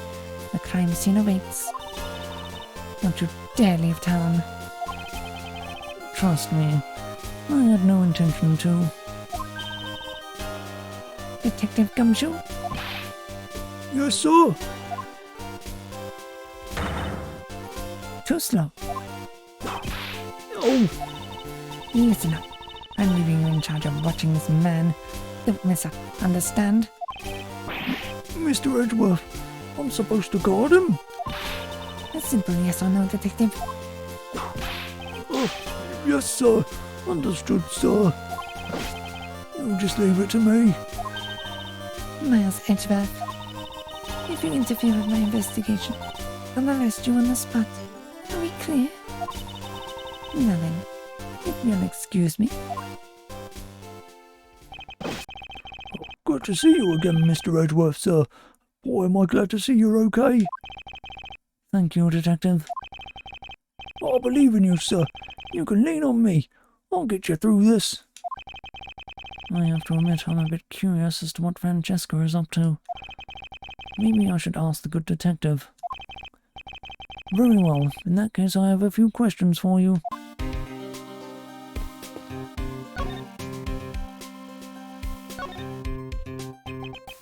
So, how is the initial investigation going? We just shipped the body off to the coroner's office. And we're taking statements now, sir.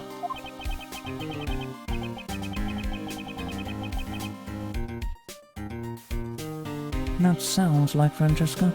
She was always good at quick responses to a case.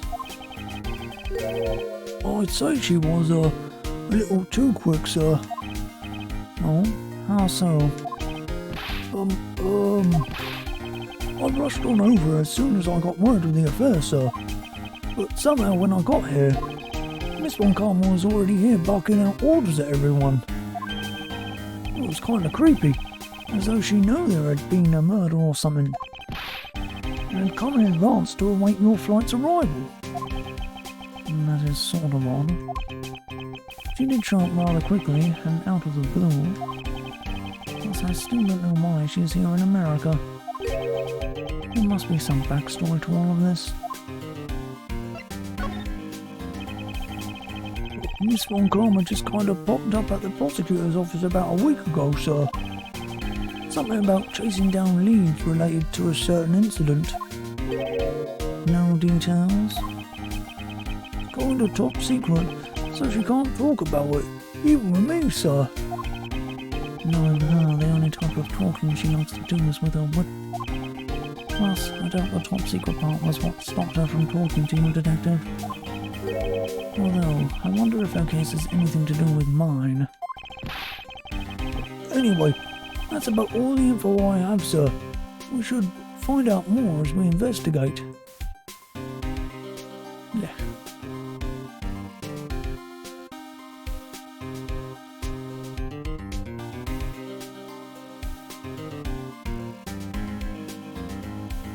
Oh, why am I yawning so much? Yes, it is high time to resume my investigation. starting with talking to the people involved in this case afresh.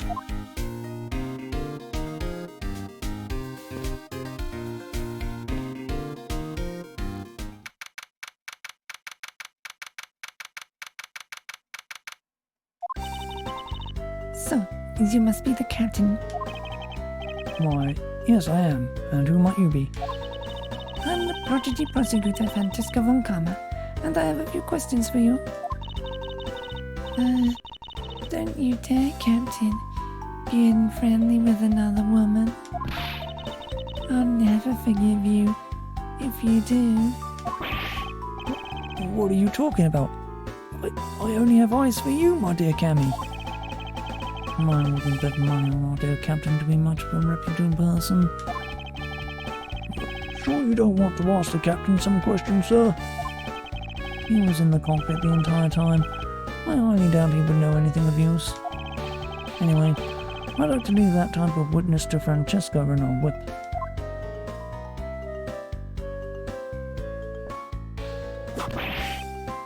Ah!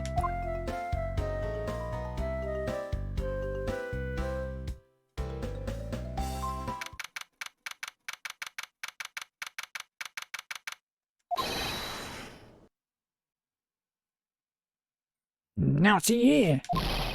Ah! Sorry. I'm sorry. How long do you intend to hold me? It is impossible for me to be the criminal, I told you. Mr. LeBlanc? Oh, it is you. Tell this man to stop stopping me from going. Time is money.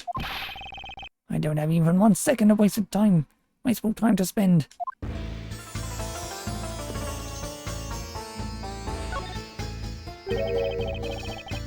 Did you finish taking a statement yet? Oh, yep, all done, sir.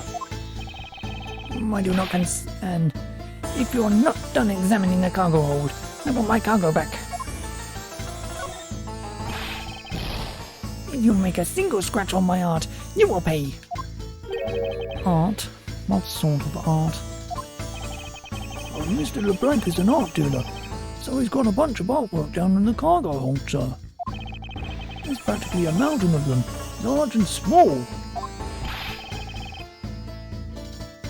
From folk costumes to stone statues, I sell all kinds of arts. No costumes. Speaking of which, Mr. LeBlanc's hat. Kinda looks like that other piece of cloth.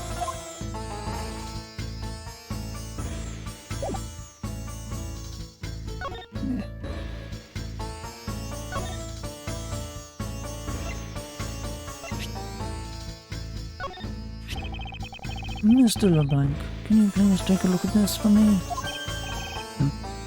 Oh, it's a Burjonian cloth.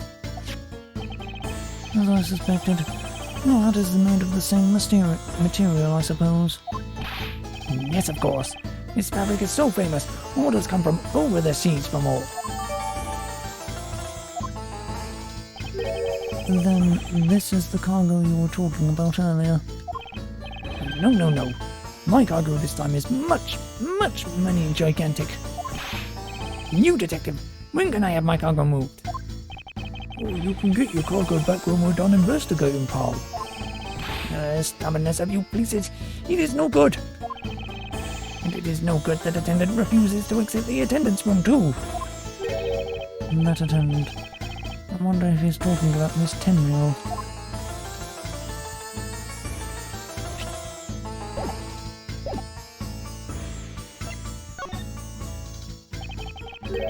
What did you mean by that attendant, Mr. LeBlanc?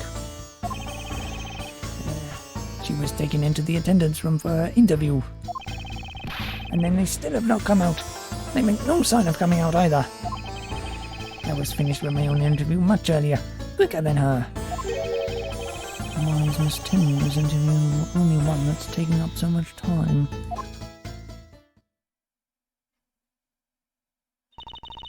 Nice, Edgeworth. You were given free rein to examine the plane, weren't you? Yes, I was able to obtain the cooperation of the flight attendants. Speaking of attendants, I'd like to speak with Miss Tenreal. I wonder if you might grant me permission to enter the flight attendant's room. Before I do, you still have to clear up a few issues surrounding your own circumstances. I understand. You may have tricked those attendants with your sophisticated talking, but you can't pull the wool over my eyes, Miles Edgeworth.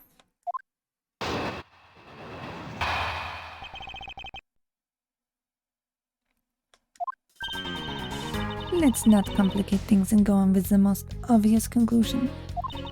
The scene of the crime was here. In the very lounge, the body was discovered. From the time the victim was seen calling for an attendant until his body was found. The only person in this lounge the entire time was you, Miles Edgeworth. This unmistakably makes you the likeliest suspect.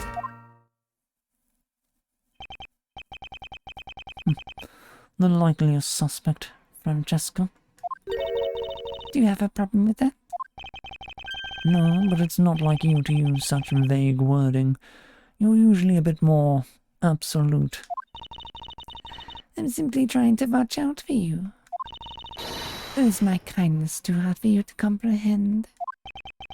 Thank you, but your leniency is unnecessary. But I will prove my innocence soon enough. If I want to continue my investigation, I'll have to break her line of logic fast.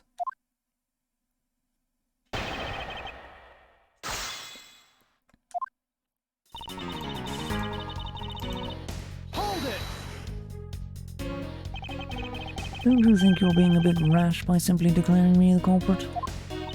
I like my affairs to be simple and perfect.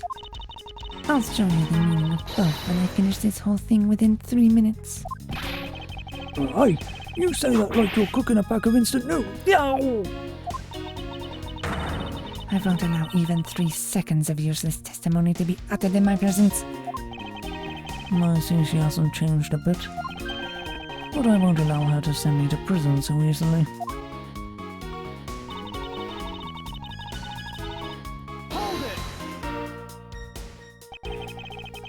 So, tell me, Francesca, do you know all there is to know about the crime scene?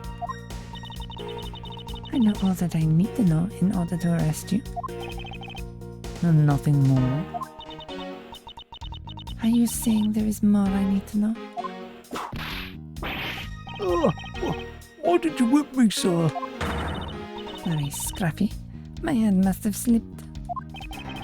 It would appear that Francesca doesn't have all the facts of the case yet.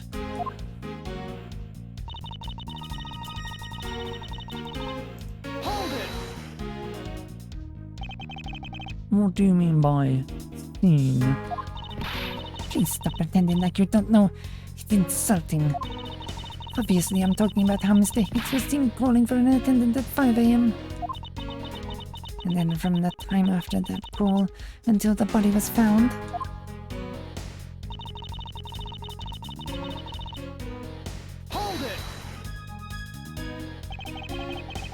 Well, it's true that I was in the lounge the whole time.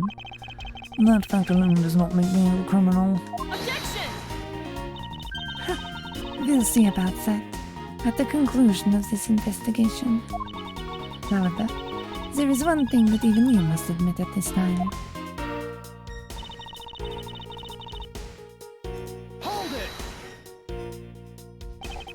Under the circumstances, I suppose I can agree that I am the most likely suspect. But I believe in you, sir. I don't think you did it. Miss Von Karma's got to believe that too, right? I mean, you two are like siblings. Ow! Quiet, Scruffy. Even if we were related by blood, that's no guarantee that he's not a criminal. Francesca, I demand to see some proof that you are not the guilty party. the likeliest suspect, huh? What a roundabout euphemism. But it would appear that she doesn't yet know about the new evidence that we acquired and where we acquired it. I'll take care of the gaps in her logic one hole at a time.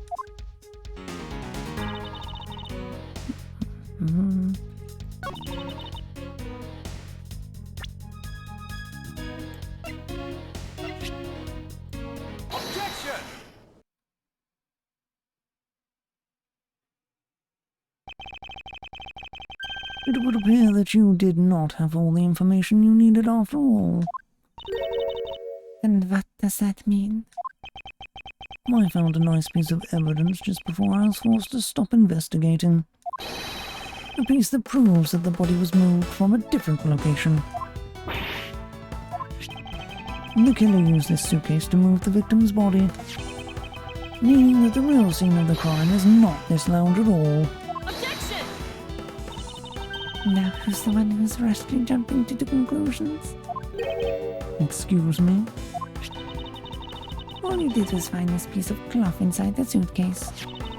That doesn't prove that the body was moved. It could be that the killer simply chose that suitcase as a good place to hide the cloth. I expected you would come to that conclusion. It would seem I can't easily escape that easily. You should know better than that. Of uncommon, perfect in every way. But did you know that the killer definitely wore the suitcase around at some point? Objection! As if there is proof of that.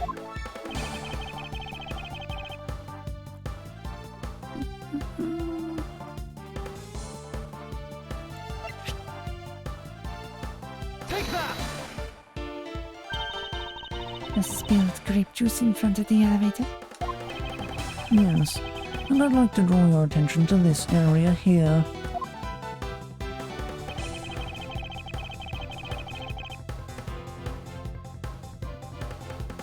Take that!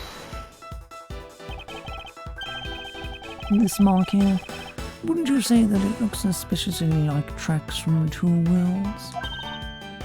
I suppose. Further, there was also grape juice residue on the wheels of the suitcase. This means that the suitcase containing the victim's body definitely passed through here. I suppose this means that the killer did move the victim's body from somewhere else. I'm glad you've come to your senses. Objection!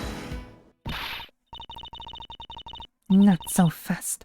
This still doesn't put you in the clear, not by a long shot.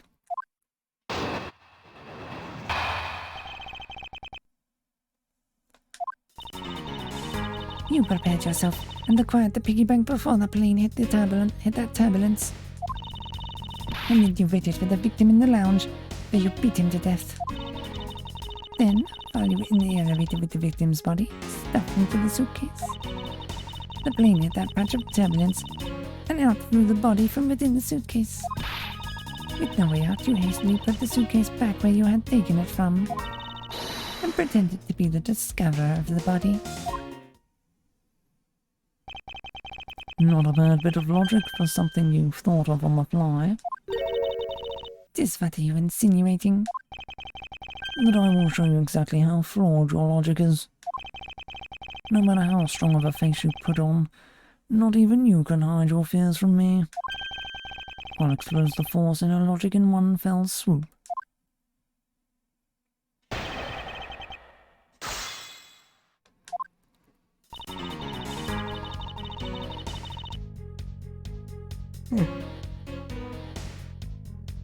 Hold it!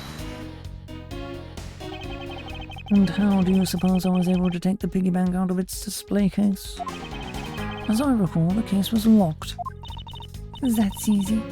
If the case was locked, you simply had to hit the glass, like this. Ouch! You shattered my heart of glass. So she wants to talk about the inside shop and the history bank, does she? That takes care of how you obtain the murder weapon. Hold it! I thought there wasn't any of the victim's blood found in the lounge. I thought you'd say that. But did you think I would have noticed? I think you just found a way to cleverly hide the blood splattered in the lounge by accidentally spilling grape juice on top of it. Ugh. Are you accusing me of tampering with the crime scene now? We'll see, won't we? The forensic scientists are hard at work on that as we speak. And What do you propose I did after that? Hold it! So, I put the victim's body into the suitcase, and then where was I headed, Francesca? That's pretty obvious. You were bringing it to first class, where you could safely keep an eye on it. We're talking about this thing, you know. I'd hardly call it discreet or ordinary. Annoying brat. Well then, you were intending to leave it inside the elevator. But unfortunately for you, a wrench was thrown into your plans because...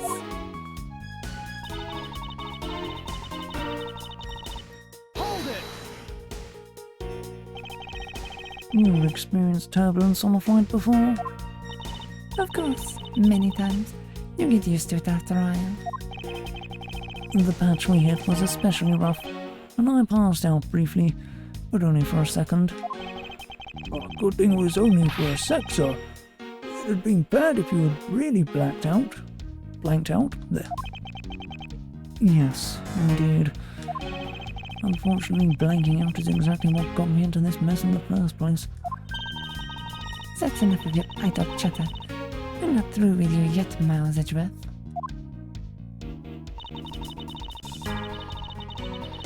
Hold it! If I really were a criminal, do you think I would be so easily caught? Objection! You're certainly in the middle of being caught right now. Ugh. I have to find a contradiction fast, or I won't have much of my own hide left to save. I have to say, you're looking rather caught right now. And I'll tell you exactly what you did after that. You loitered around in the lounge. Hold it! I didn't pretend to be anything. I really was the first to discover the victim's body. I suppose that's true. So then, you are yielding to my statements? Don't be foolish. I still insisted you are the killer, but... in that sense, you really were the first to discover the body to be dead. No matter what I say, she seems dead set on making me out to be the killer. Her logic is reasonably sound, and a large majority of it reflects the truth. But there is one point about it that is not quite right.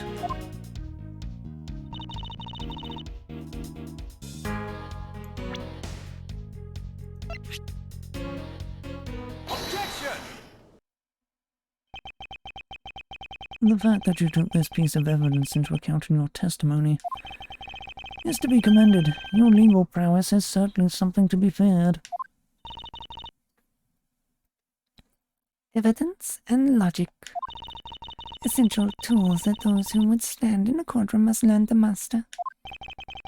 But what if there was a fake piece of evidence thrown into the mix? A fake? This Mr. Iffy Piggy Bank is just such a fake. It is not the real murder weapon. What? The timing of when the bank was taken from the shop is important.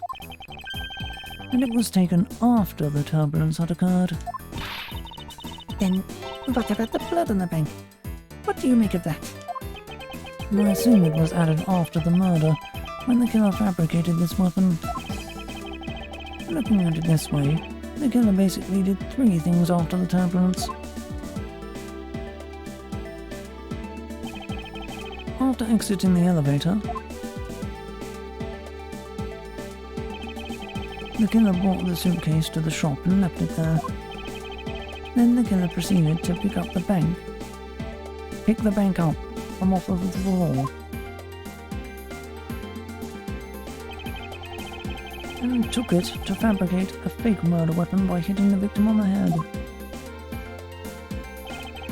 Finally, the victim's wallet was planted on my personage. In my pocket, to be precise. Everything was done so that I would be framed for the murder of Mr. Ackerby Hicks. You there? Yes, ma'am. Other than this piggy bank, was anything else resembling a murder weapon found? We didn't find anything in this lounge or in the shop that could be used as one, ma'am. Most of the items that could have been used were broken during the turbulence. The remaining items all tested negative for any traces of blood. I see. Well, Miles Edgeworth, it appears your stall tactics are at an end. Well, it's possible that it's just hidden somewhere, sir.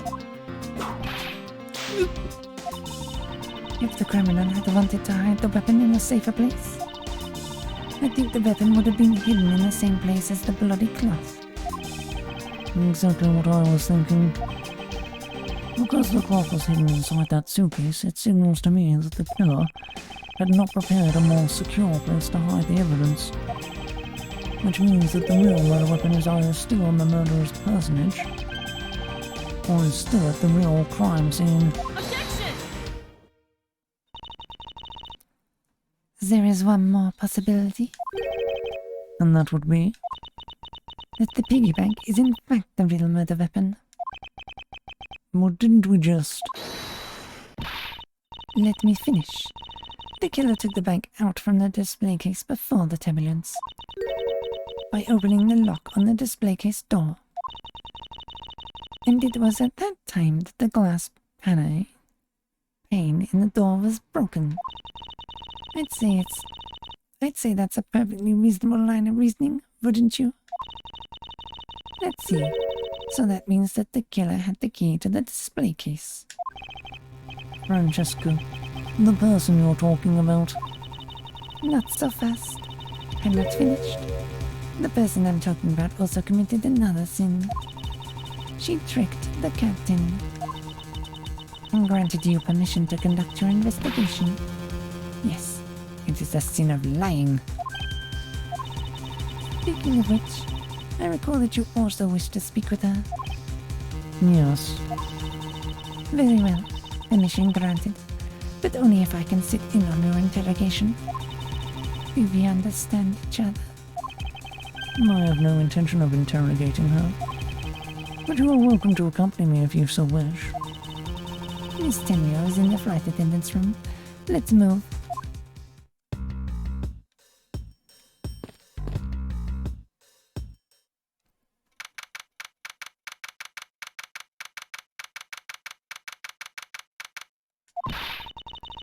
So, you're the one that poked around inside the plane without the captain's permission?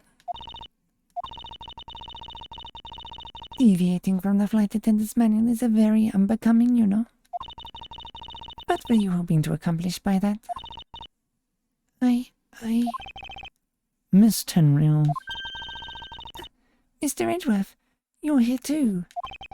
can you please help us and shed some light on why you did what you did? All right.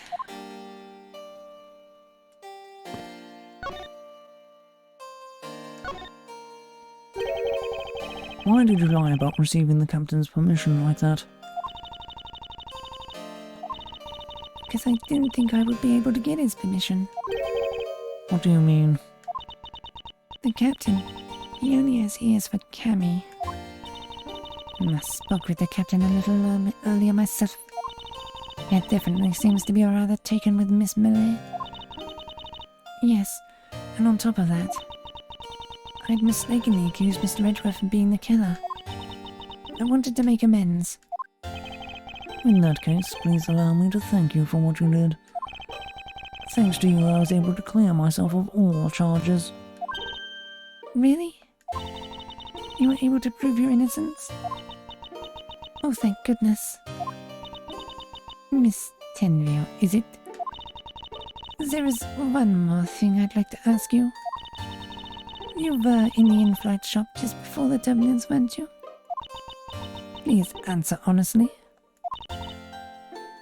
Yes, I was. And why were you there? Well, Why the sudden hesitation? Francesca seems to have struck a nerve.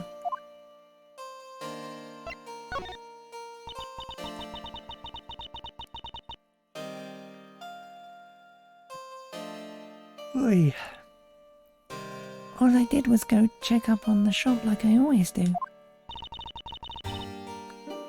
You're saying it was for work then? Yes. I'm in charge of the shop, so I have to keep an eye on it. I don't have any reason to go there otherwise. After your visit to the shop, you paid a visit to this room, correct? Yes. I came back to freshen up and adjust my makeup. I'm sorry, but there isn't much else to tell. Miss Tenrio claims to have no reason other than duty to go to the shop. But is that all there is to it? Maybe I should ask her about that thing.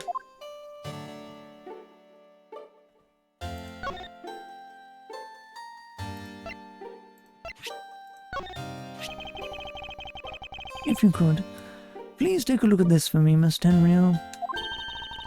Oh, that suitcase. Yes, about this suitcase. You are the one who designed it, correct? And I think I figured something else out about it. This suitcase is the reason you went to the shop, isn't it? There's nothing you won't find out eventually, is there? Won't you please tell me more about this suitcase? Yes, I was interested in seeing how the suitcase I had designed was selling. I know that as a service professional I'm not supposed to care, but I really wanted to know. And I was glad to see that it was the last one there. The last one there?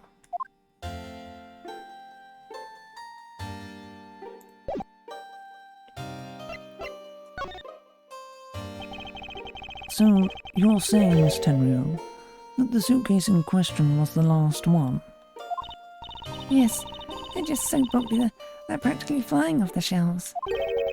That's not exactly the impression I got. The one in the shop is most definitely the last one. Well, we're currently looking at that suitcase. Really? Then I guess we sold all of them. Thank you very much for taking the last one. I didn't say anything about buying it. Then say you'll buy it. I'm sorry, I can't. But why? I think it would go great with your complexion, Mr. Edgeworth. It really suits you. I guarantee it personally as a service professional. Well, that is... how should I put this? It's hideous. What? Maybe that was a bit too direct. Moving on, my issue with the suitcase isn't the design. It's the number of them remaining. Remaining? There were 2 suitcases in the in-flight shop when I investigated it. 2? But that's impossible. I'm sure there was only 1. Looks like our story has generated quite the contradiction. When I left the shop, I'm positive there was only 1 suitcase left. Something is amiss here. What could be the meaning of this inconsistency?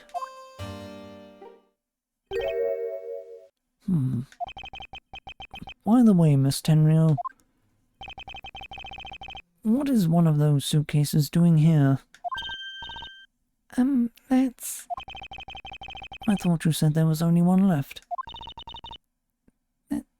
That one is, it's mine.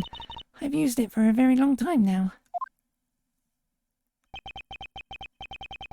She's used it for a long time. I think not. Miss Tenrio, I'd appreciate it if you wouldn't lie to me. Excuse me? I don't believe even for 1 second that you've used this for a very long time.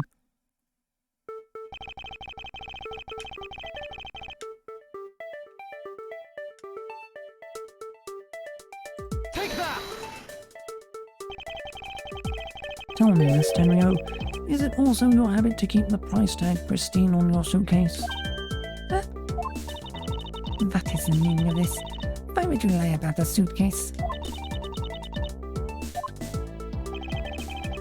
Despite having faith in her design sense, the sales numbers made her cry bitter tears. The truth is becoming increasingly clear to me. Miss Tenrio, I think I understand. I know what you were trying to hide. Melanie, this suitcase was originally in. Seeing as how the price tag is still on this suitcase, one can only assume it was out on the floor for sale in the shop. And the person who bought this suitcase was... Take that! It was you, wasn't it, Miss Tenryo? I hate to say this, but this suitcase that you designed, it hasn't sold very well, has it? You saw how poorly this design that you poured your heart into was selling, and were deeply hurt. That's why you wanted to make it look like it was selling by buying it yourself. Isn't that right? Then the reason you went to the shop and came back here was... I'm sorry. All I really have is my job. I was overjoyed when my design was chosen. I thought that maybe I had finally accomplished something. But the suitcase didn't sell. It's because of the design, isn't it? Or because it's, as you put it, hideous. I can't say they chose a great place in which to sell them either. We weren't selling a single one. They were just sitting there collecting dust. Felt so bad seeing them there day in and day out. So I decided to buy one for every flight I worked. You buy one every single time you work a flight? I see. So in order to keep your resolution, you went and bought one today as well. Yes, and here is my receipt for that purchase. This receipt is clearly time-stamped at 5:40 AM.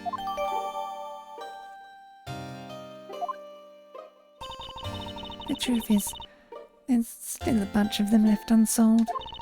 They're planning to scrap the remaining ones at the end of this flight. Miss Tenryo, where are all these other suitcases? They should all be down in the cargo hold. Then, the suitcase the killer used. Could very well have come from the cargo hold. Mr. Edgeworth, you don't think the killer used one of my suitcases to... Yes, I do. The killer used one of your beloved suitcases to move the victim's body. How could they? Those suitcases were meant to be faithful partners to our passengers on their trips. That's all I ever wished for them to be.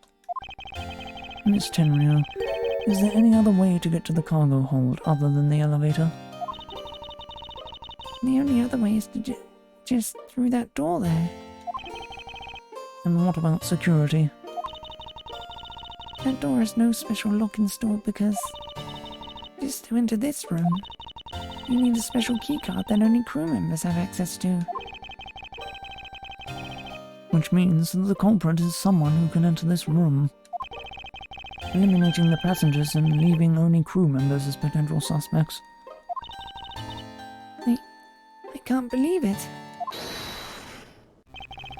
Yes, Francesca? Going on these wild goose chases, you're a disgrace to the Von Karma name. And what do you mean by that? The suitcase came from the cargo hold. That fact alone tells the whole story. Yes, which is why I said the culprit must be a crew member who used their keycard. Miles Edgeworth. You're proposing that the killer rode the elevator from the cargo hold, correct? Yes, that's the only realistic possibility. That other attendant, Miss Millay. I asked her earlier, and she had this to say. Francesca got information out of Miss Millay. In order to make the elevator go down to the cargo hold, a different keycard is required. A different one? Yes, and the only person who holds that particular card is you, Miss Murder Tenure. And only you. What? Is this true, Miss Tenreal? Yes. I keep that key card in my locker at all times. Could you please show us that card right now? Yes. Hold on.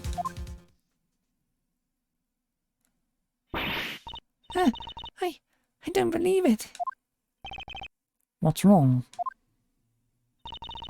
The key card, it's gone. Very clever.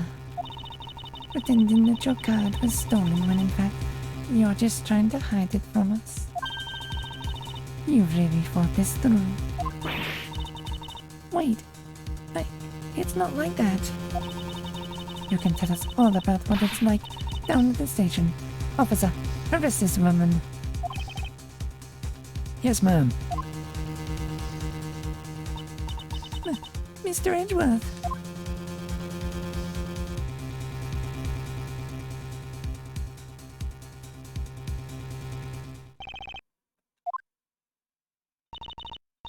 That's wrong. There's disbelief written all over your face. Francesca, I know that you are the lead investigator on this case. However... Hold it. Don't even think about wasting any more of my time. You know the rules as well as I do.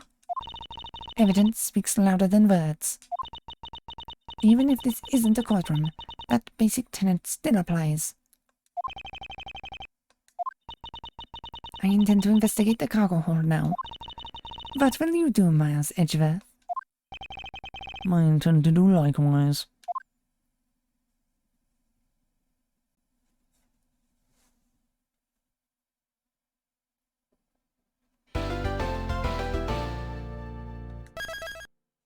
Hey.